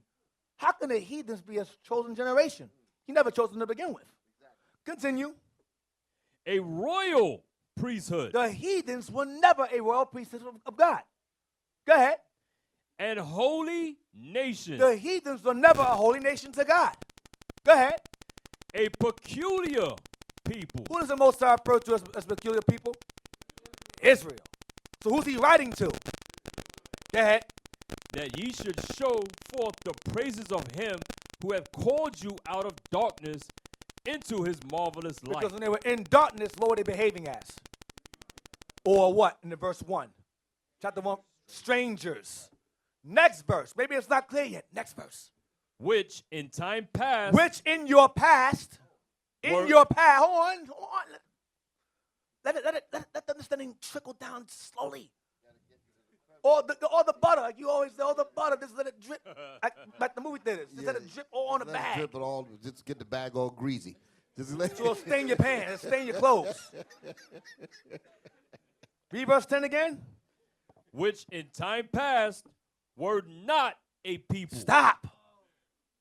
Where was that earlier? Don't call out. Which in time past were not a people. Where was that written earlier? Let's see who gets it. Hope you take good notes. You young man, stand up. Which in time past were not a people. Where's that written at? Hosea 2:23. Where else?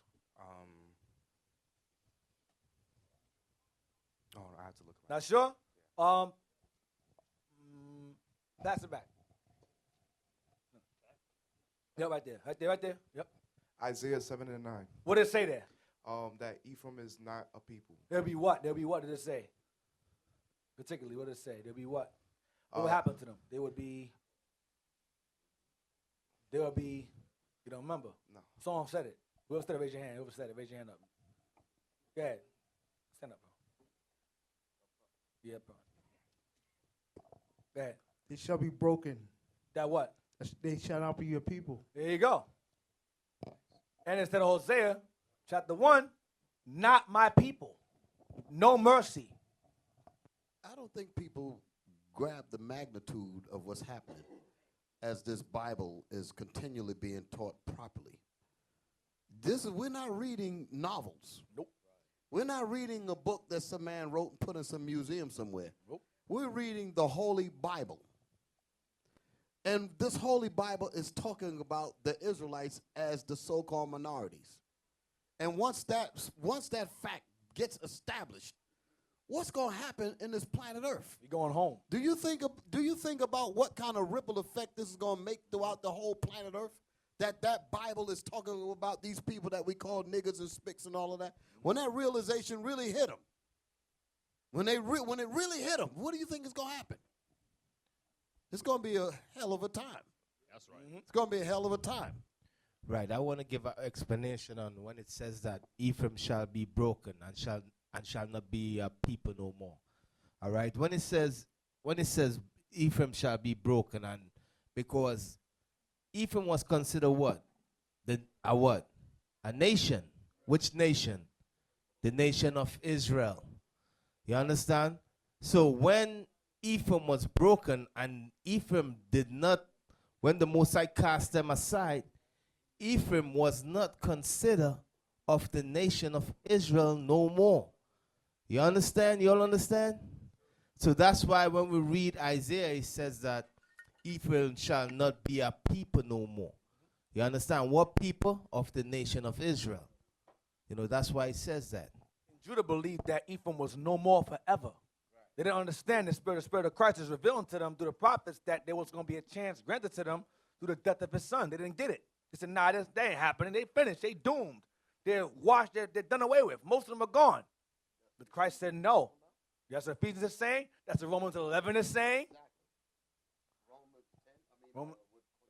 Right, Cornelia, Acts 10, all of that. 1 Peter 2 and 10 again. Let's finish it up. The book of 1 Peter, chapter 2, and verse 10. 10.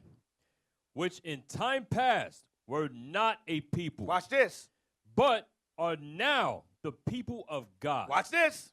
Which had not obtained mercy, but now have obtained mercy. Where's that written? Hosea chapter 2, verse 23, which is what Paul was quoting regarding the Jews and the Gentiles. Regarding the Jews and the Gentiles, or Judah and Ephraim, Judah and Israel. Same thing, over and over again. You know what's beautiful about bringing out the scriptures properly? Because the Christians would read that and read that again. Read that statement again. That statement that was just read there. Let me show you how bugged out so-called Christians are.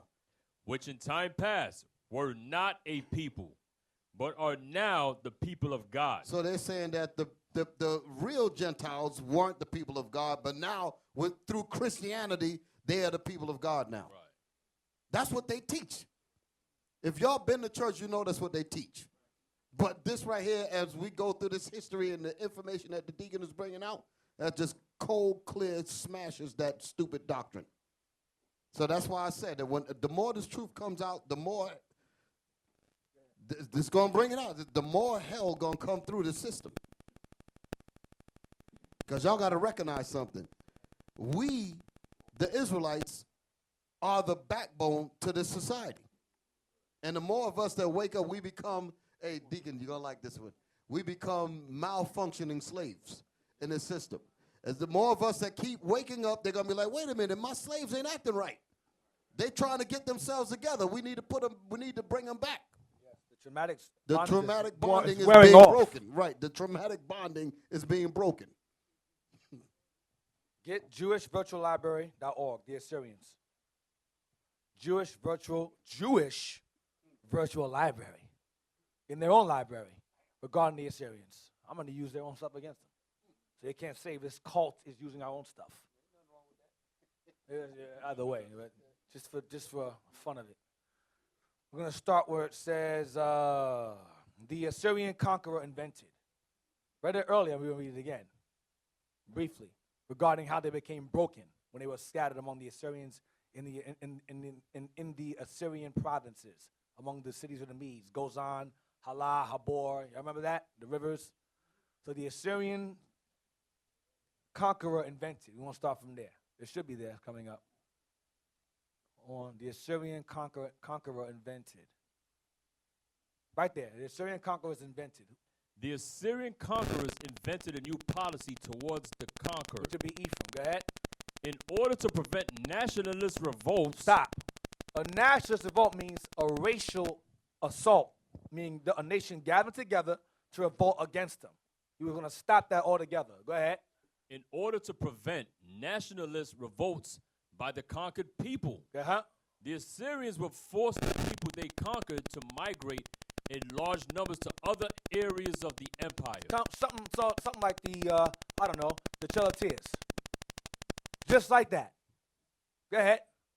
Besides guaranteeing the security of an empire built off of conquered people, Oh, whoa. Besides doing what now? besides guaranteeing the security of Hold on. Besides guaranteeing the security of an empire that does what? built off of conquered people of different cultures and languages. So they created an invention that would guarantee the security of their empire built off of conquered people. Doesn't that sound so familiar, Deacon? Oh, very, very familiar. It rings a bell, right, Deacon? A big bell. The Can't big put my bell. finger on it, trying to figure out what it sounds like. Sounds like America, almost. I wanted them to say it. Oh, I'm sorry. Do y'all recognize what this right here says?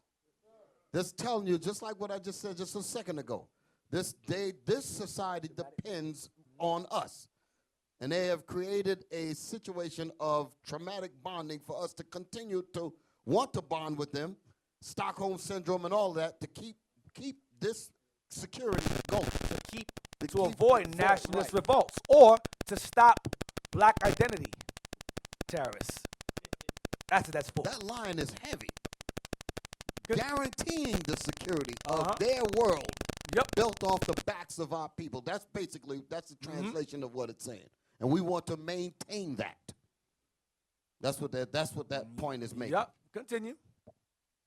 These mass deportations of the populations in the Middle East, Mesopotamia, Keep and going. Armenia turned the region into a melting pot of diverse cultures. Oh. Turn the region into a melting pot of diverse cultures, religions, and languages. Yeah, the familiar. This is deja vu all over. It's weird. Sounds so American. Melting pot. Melting pot. Boiling which over is with which is a slaves. Babylonian invention. I'm showing you what democracy comes from. All the way back to Assyria. And even before that, you had Nimrod do the same thing. Yep. All one people united to him, same exact thing. Just revisit it again later on in time. Let's get Isaiah 20, verse 1. Regarding Ephraim being taken by the Assyrian conquerors. So, to backtrack, we had Pul or Tiglath-Pileser, we had Shalmaneser, we had Sennacherib, Esarhaddon, and that's it, right? So far. Read on. Watch this. Isaiah 20, verse 1. Isaiah chapter 20, verse 1. In the year that Tartan came unto... Whoa. Who? In the year that Tartan Remember that name? And from 2 Kings? Tartan. Go ahead. came unto Ashdod, when Sargon, the king of Assyria, sent him and fought against Ashdod and took it. And fought against Ashdod and took it. So Sargon also was the one that took the last wave of Ephraim into the lands of Assyria. Sargon. And he used Targon and so forth to do it. Sargon. So now you have, particularly you also have Baradak Baladan, but he's not really of importance regarding the deportation. Another Assyrian king, I believe. But you have Tiglath-Pileser, Shalmaneser, Sennacherib, Esarhaddon, and Sargon. Y'all follow? Sargon. These are the ones that were responsible for the large deportation of our people, primarily Northern Kingdom, into foreign lands where assimilation was introduced to them. That melting pot to secure the Assyrians' empire, built off conquered peoples and religions. And remember, because by all of that being there, it's going to cause what? People to be what? Comfortable and complacent. There'll be no nationalist revolts because everybody's all mingled together, all working as slaves under the same man. Same freaking land. Let me get page 203 of Bible Atlas. Let me get that book. Slide over, Jose. Slide over here. You scanned it already? Yeah, let me get it. This book here, I use it all the time. It's called Bible Atlas with charts and biblical reconstructions. Yeah, A Holman quick source. All right? So this is a good book to have in your arsenal regarding maps. So we're going to look at real quick the deportation. Load up some more if you can. If you can't, that's fine. So to do with that. Yep, this is the fall of Samaria and deportation of Israelites. As you can see, you have, go up to the bottom. I'm going to show you what the arrows are for. It should give you a glimpse of what the arrows are pointing to. You see the green spots is where they were placed. They were deported to those areas. But go down, it's going to say, it should say it. See, it says right there, green, deported Israelites. There's a green line right there. Zoom in on it if you can. The green line are deported Israelites. So zoom in on the green line. Yeah, try to give it a space on the side. There you go. See the green line right there? Deported Israelites. All them green lines is us being deported. You see from Israel right there at the bottom.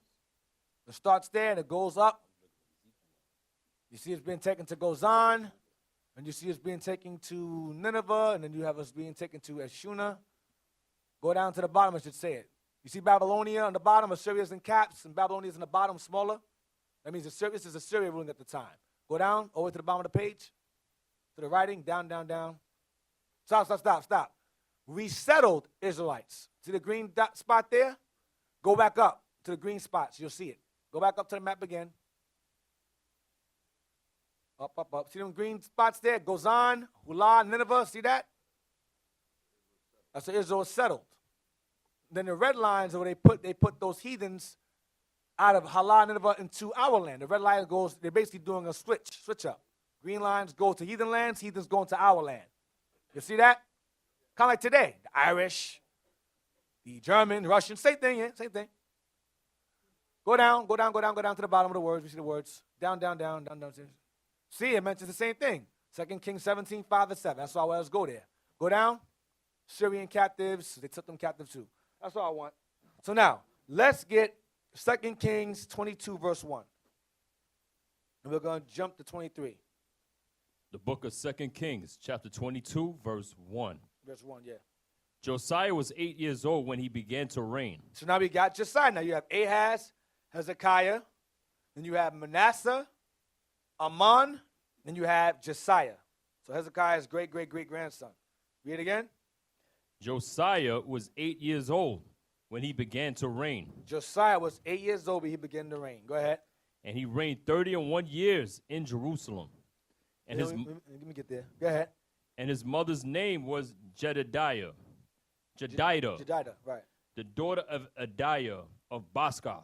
All right, so now, let's jump to chapter 23, verse 24. So we're done with Josiah now. For a good reason, too. You're going to jump to verse 24 to 29. 2 Kings chapter 23, verse 24.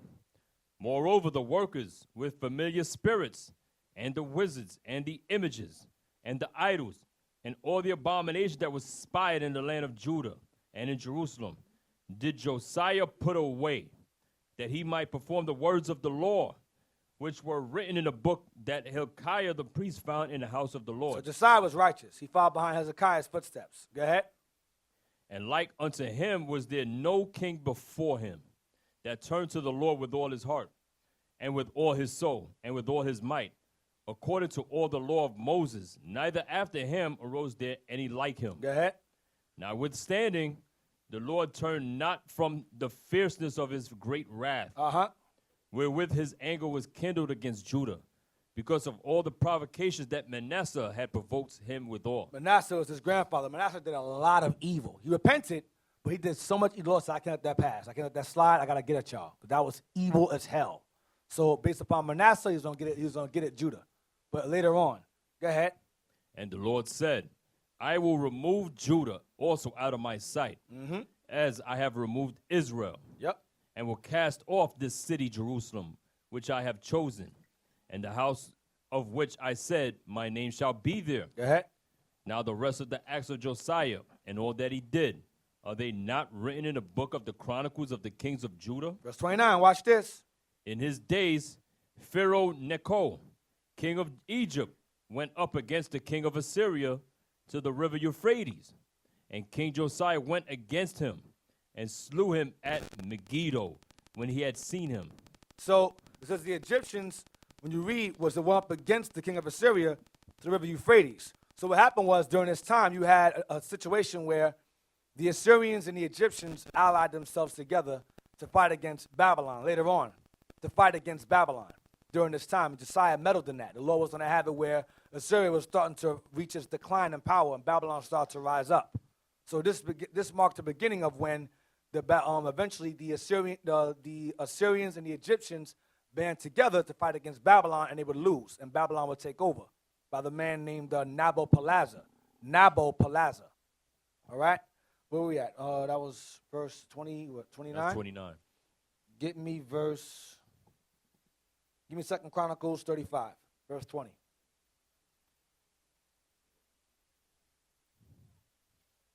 Second Chronicles 35, verse 20.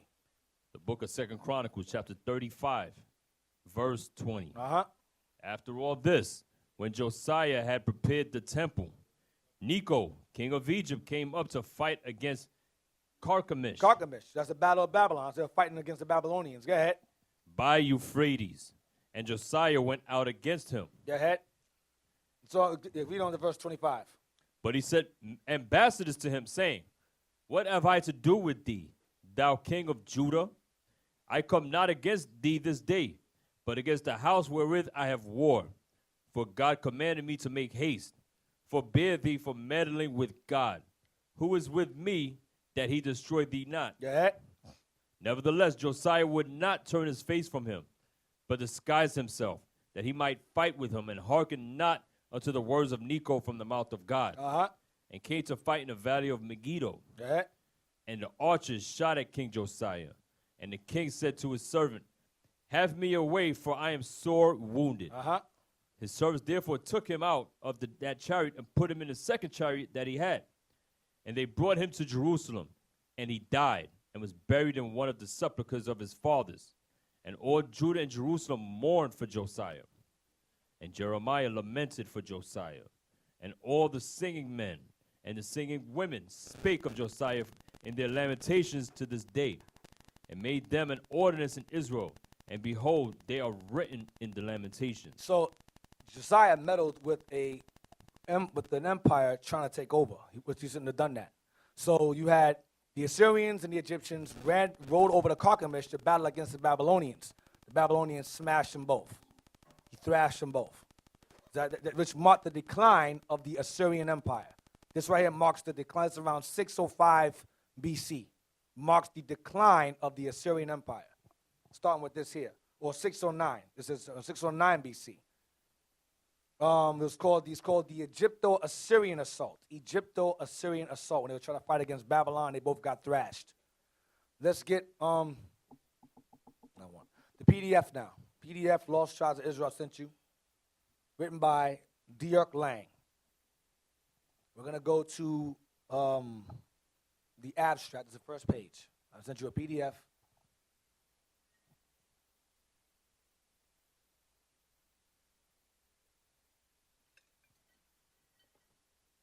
This guy does lectures. He's an anthropologist. It's a PDF. There's a few pages.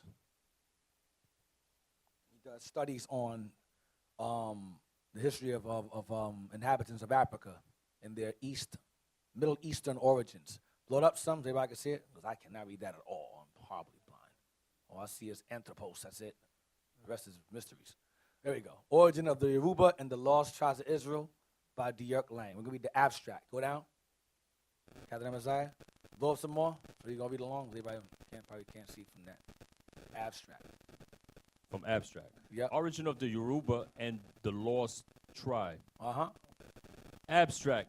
On the basis of comparative studies between the dynastic tradition of the Oyo Yoruba. The Oyo is I believe it's the empire in which Yoruba is resided in. It was called the Oyo. Oyo Yoruba. Those of you who are from there know what I'm talking about. Some of you are actually from there in this classroom.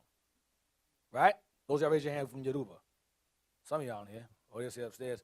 One. There we go. There you go. See it? One. That's all that matters.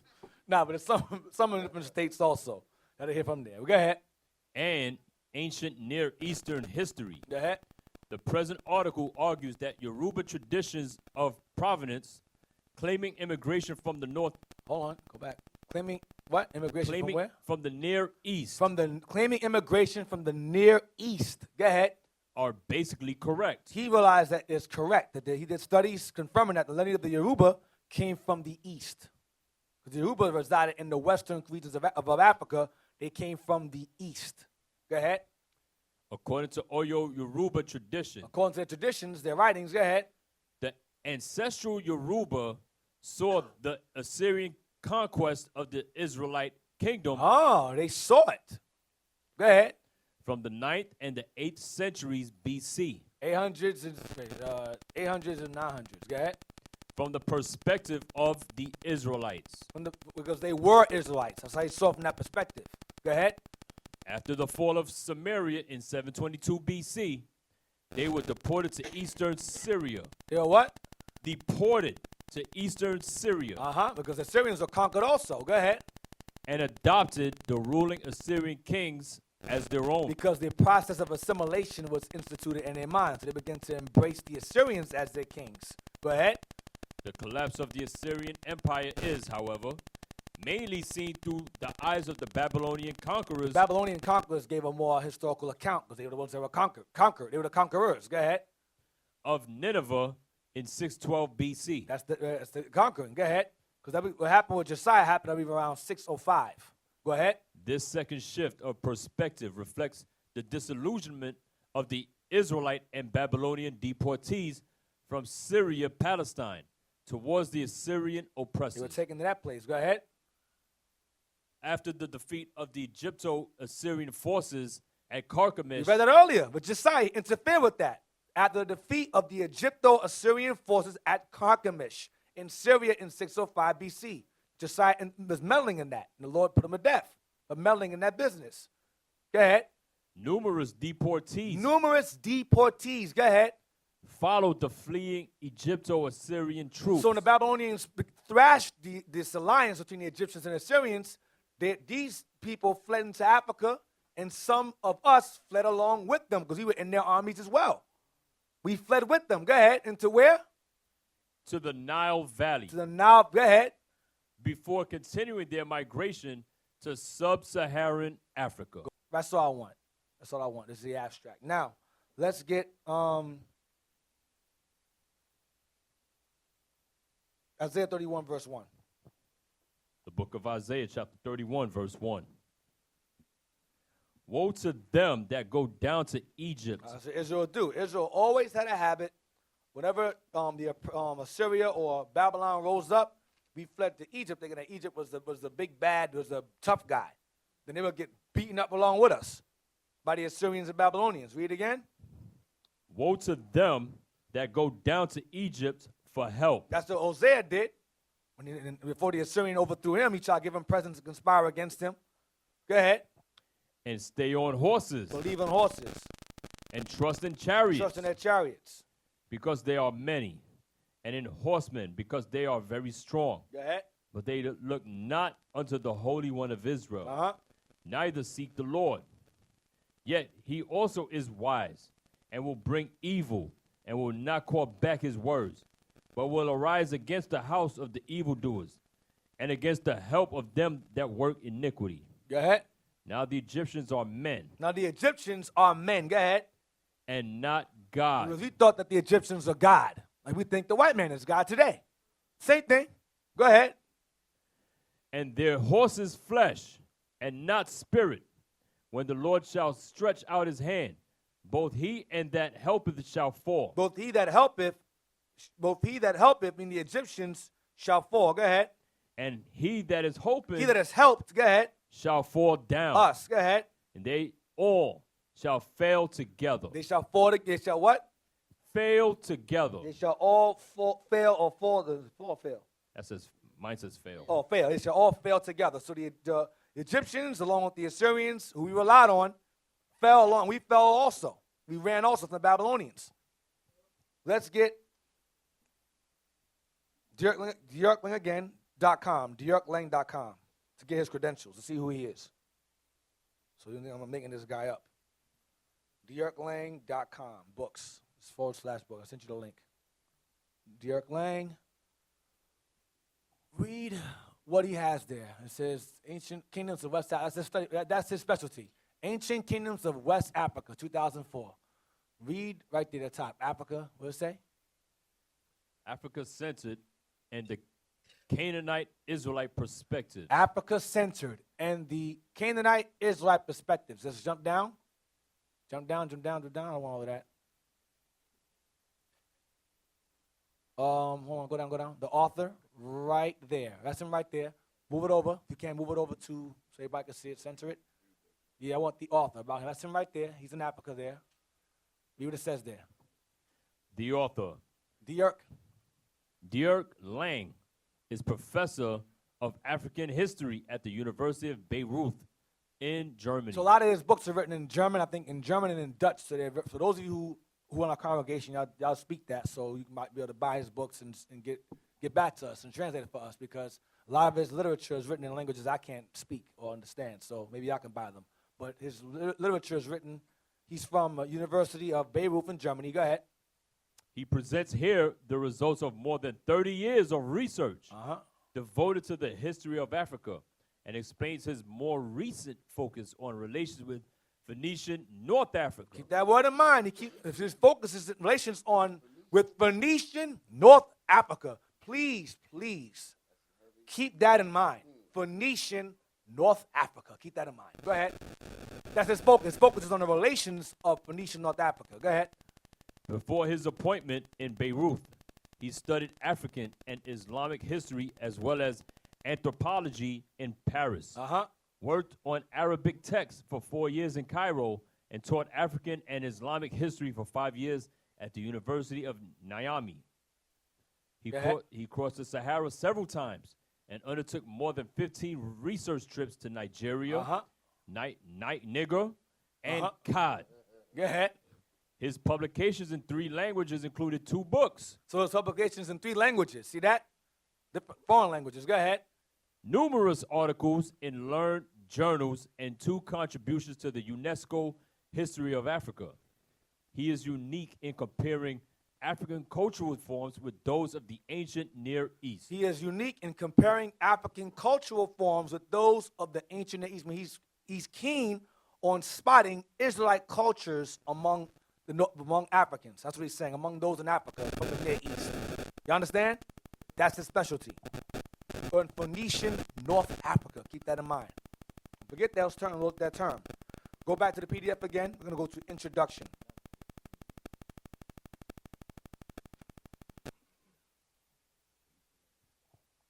We're going to go to introduction. We're going to read that. Yep, read that. Introduction. According to the present opinion, the Yoruba are of local origin.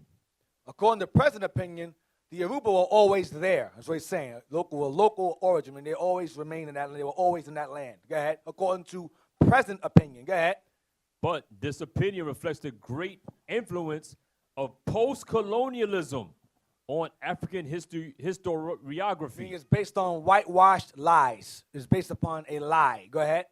Rather than sober text-critical research. Because remember, he's been there numerous times among the people and did studies on anthropology, so he knows the people and their traditions and read it. So he's saying this is based upon lies and conjecture and opinions. Go ahead. It involves the fallacious dismissal of the major traditions. It involves the fallacious, meaning the false dismissing of major traditions that they leave out on purpose to keep us from knowing who we are within these lands. Go ahead. Suggesting an origin of the ancestral Yoruba in the Near East. In the where?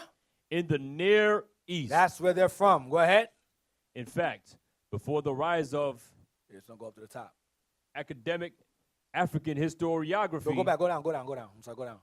The rise of what is this, academic? Yes, sir. Okay, I'm sorry, let's go back up to make sure. Academic. The rise of academic African historiography in connection with the independence of African states around 1960, scholars relied more directly on the available traditions of Yoruba origin, and they did some comparative research between Yoruba, ancient Mediterranean, and Israelite cultures. Oh, he did a comparison to see what's going on. Go ahead. On the basis of this evidence, they suggest that Yoruba immigrated from far away, either from Phoenicia, Here we go again. From Phoenicia. Go ahead. the Mediterranean world, Egypt, or Nubia. If any of these suppositions could be shown to be true and present opinion to be ideologically biased, it would mean that a culture of the ancient world survived in sub-Saharan Africa, which in the area of origin was superseded by subsequent sweeping developments such as Hellenization, Christianization, and Islamization. That's how it got changed. So they were keeping Israelite cultures until these three things were introduced. The Greeks came along, then the Arabs came afterwards.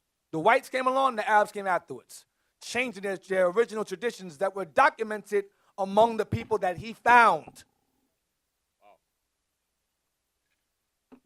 Continue. Academic historians of the post-colonial period took a hypercritical position by pointing out several factors thought to invalidate the basic message of the traditions which formerly had been considered to be of minor significance. Trying to water it down. Nah, that's not what that means. No, that doesn't mean anything. Go ahead. They emphasized that migration of the Yoruba was unlikely as long as people further north were not immigrants. They estimate that traditions of migration from the Near East were the result of an Islamic feedback. Oh, that's from the Near East influx of people came from Arabs. No, that's how it happened. Go ahead. Supposing that Because later on, the Arabs chased us further into the western regions of Africa. We'll get to that later on. Go ahead. Supposing that local keepers of traditions manipulated the historical data for the sake of inventing a prestigious history equivalent to that of Muslims and Christians. Meaning lies are made revolving around how they got there. Go ahead. More particularly, they accuse scholars who do not conform to Afrocentric attempts to reconstruct African history of following the so-called Hamitic hypothesis. A Hamitic what? Hypothesis. A Hamitic guess. We think they're Africans. Go ahead. And notice it says Hamitic. Because they know Ham exists. That means Noah existed. Go ahead. Which supposedly denies Africans the ability to found their own states. Go ahead. With little concern for the available sources, they claim that any reference to migrations from outside Africa results mainly from the attempt to justify colonialism by projecting the colonial situation into the past. By pushing it aside. Remember, white folks are there now. They're saying, oh, well, they're here now, but it don't matter. Go ahead. It don't matter where they came from. Go ahead. Clearly, such ideological preconceptions based on nationalistic historiography erect considerable barriers for any sober approach to the available historical sources. So what he's saying is that all the information that was presented originally sets up barriers for those to trying to seek the truth behind where they came from. That's what he's saying. There's barriers, meaning there's lies set up to cause you to deviate from the facts that are right in front of your face, from their sources to the people. Go ahead.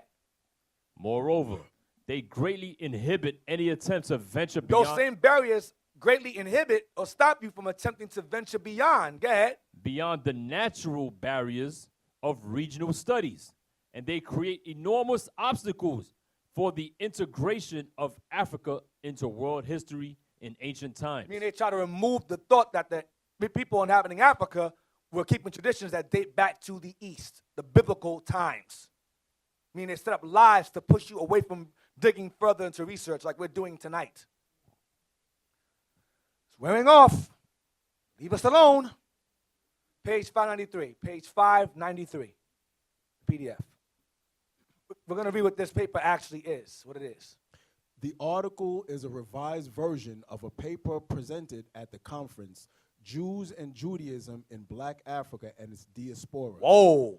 So this paper we're reading here is what he was presenting at a conference regarding Jews and Judaism in Black Africa and its diaspora.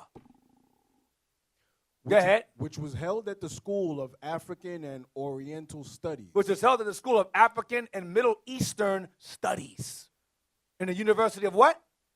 At the University of London, When? October 30th to the 31st, 2010. That's where it was held at. Why would a bunch of University of London discussing Jews in black Africa? How come we discussed in public schools? They didn't get what you just said. Well, explain it.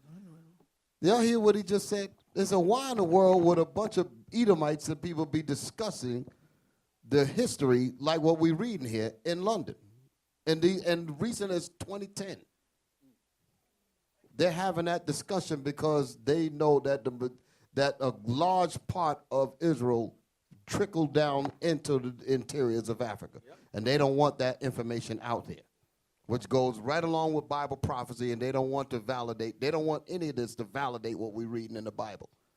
As to the reason why we're traveling all over these countries to bring back the remnant of these same people. Mm-hmm. This is all prophecy, and they're having discussions on this in these prestigious conferences and all of that. 8 years ago.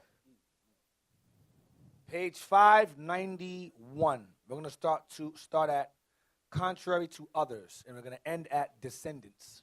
Page 591. It's going to trickle down into 2. Contrary to other African people. Read the point. 1.4, what does it say? 1.4. The Yoruba as the lost tribes of Israel. There you go. That's the discussion. The Yoruba as the lost tribes of Israel. That's what they were discussing in London in 2010. Go ahead. Contrary to other African people, such as the neighboring Igbo in southwestern Nigeria, the Yoruba never claimed an Israelite identity. Go ahead. Although several authors pointed Why out... they never claimed it? Why never claimed it? What happened? Due to what I read earlier, Hellenization, Christianization, Islamization, and Assyrian assimilation. Remember, to secure from nationalistic revolts. Remember? The assimilation period. So we were keeping the traditions, but not acknowledging the identity. You understand? Continue. Although several authors pointed out the existence of Israelite customs among the Yoruba. See? Go ahead. They saw them as side effects of, quote, Israelite influences and not as a result of a direct cultural transfer through migration from the northern kingdom of Israel. So they're saying, oh, they're not Israelites. They just learned from Israelites that were there. No. Read what you just, go up to the sentence that go before this here. Although several authors pointed out the existence of Israelite customs among the Yoruba. Stop. They're saying that these authors pointed out that there is an existence of Israelite customs among the Yoruba. Y'all see that? Now read the rest of it. They saw them as side effects of Israelite influences and not as the result of... What now? They're saying that it's a side thing, going to your point. Then it is not a result of what? A direct cultural transfer through migration from the northern kingdom of Israel. That's to throw you off. Yep. That's what that is. Right. That's to say, they just learned. You might wake up, but no, Yeah. because of direct migration, it's just some side thing. No, it wasn't no side thing. They were the Israelites. It's telling you that the Yorubas were the migration of northern kingdom of Israel and Africa. That's what it's telling you. That's what it's saying Yoruba is. But in case you were waking up too fast, they said, well, let me put them back to sleep with this. Right, but remember, Assyria didn't just conquer Ephraim. They conquered remnants of Judah also because we shared lands. As I said before, Simeon had land within Judah. When Assyria went against take Simeon, they took some of us along with them. So you had Yoruba, was primarily northern kingdom, but you had remnants of southern kingdom with them, and among the Igbos is the opposite. But I'll get to that later on. Continue. More recently, re-examination of the Oyo dynastic tradition in combination with a comparison of cultural traits led to the conclusion that direct links must have existed between the northern Israelites and the Yoruba. Come on. That's the point right there. That's the point right there. Direct It tells links you that is a direct link. between the northern kingdom Israelites and the Yoruba. Go ahead. No, it was no side thing. However, owing to the incomplete study of Oyo tradition, This conclusion did not indicate the precise nature of the historical connection between ancient Israel and the Oyo Yoruba, Go ahead. avoiding the unmentionable notion of mass migration from the ancient Near East. See what he's saying? They're avoiding the unmentionable notion of mass migration from the Near East. They're saying that they were always there and that the Israelites fled there. But he's saying, no, these are all the same people that fled from one particular place. So you have one side saying they're not Israelites. They're just Hamites that were already there, and Israel fled among them and taught them stuff. But most links are saying, no, they're one and the same. That's this argument. Go ahead. Avoiding the what? Avoiding the unmentionable notion of mass migration from the ancient Near East. It suggested instead that the remnants of Israelite traditions and culture traits were the result of sporadic influences from Syria-Palestine via Egypt, or of long-lasting trade relations between Phoenician North Africa and sub-Saharan We're going to West deal with Africa. that Phoenicia North Africa thing again. We're going to deal with that. Continue the notion of the lost of the 10 tribes. The notion of the the notion of the 10 lost tribes of Israel, on the other hand, is a convenient designation for the northern Israelites deported by Tiglath-Pileser III. Ah, and who?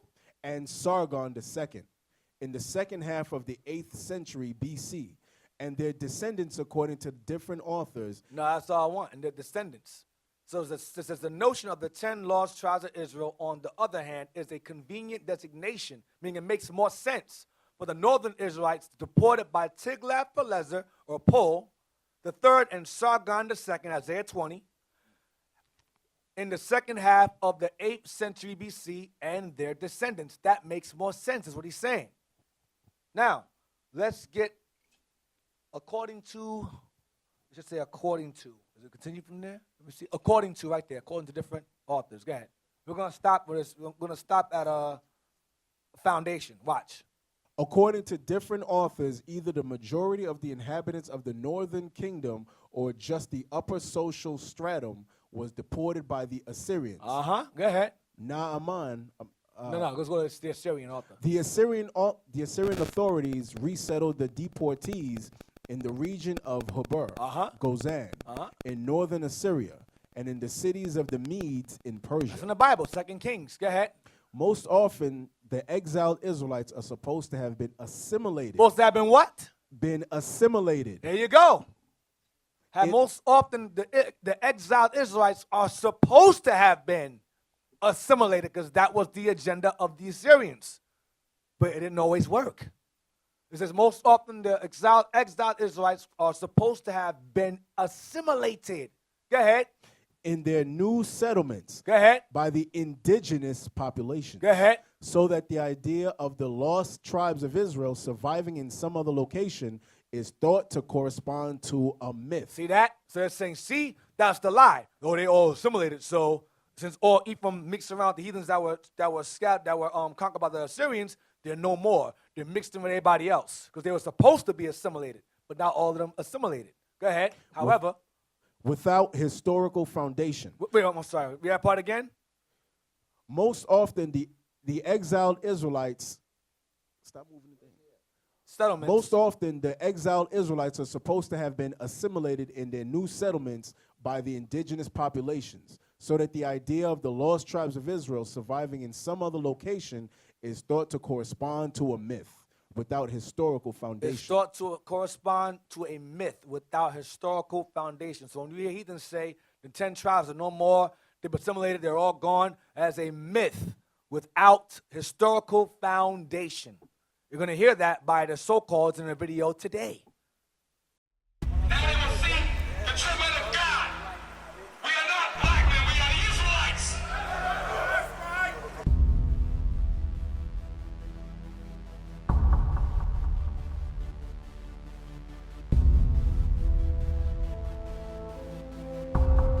Take care of us. Take care of us.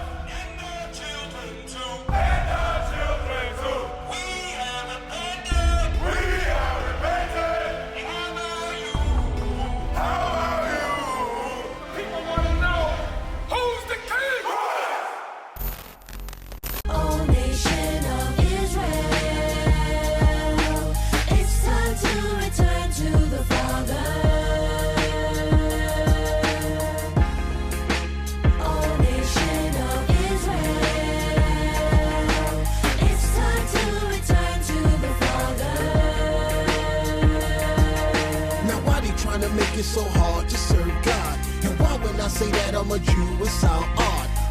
years I've been walking around saying that I'm a black man. I ain't saying that no more, it sounds wrong, man. This is Bishop Nathaniel of Israel United in Christ.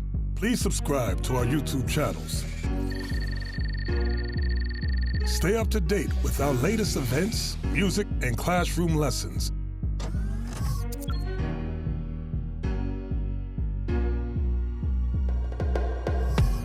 IUIC plans to continue visiting different countries where this gospel has not been preached before. IUIC needs your help in pushing this truth.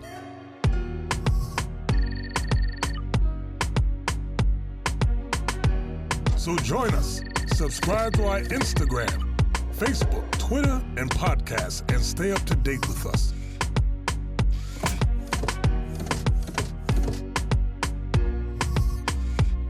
For more information, please visit www.israelunite.org.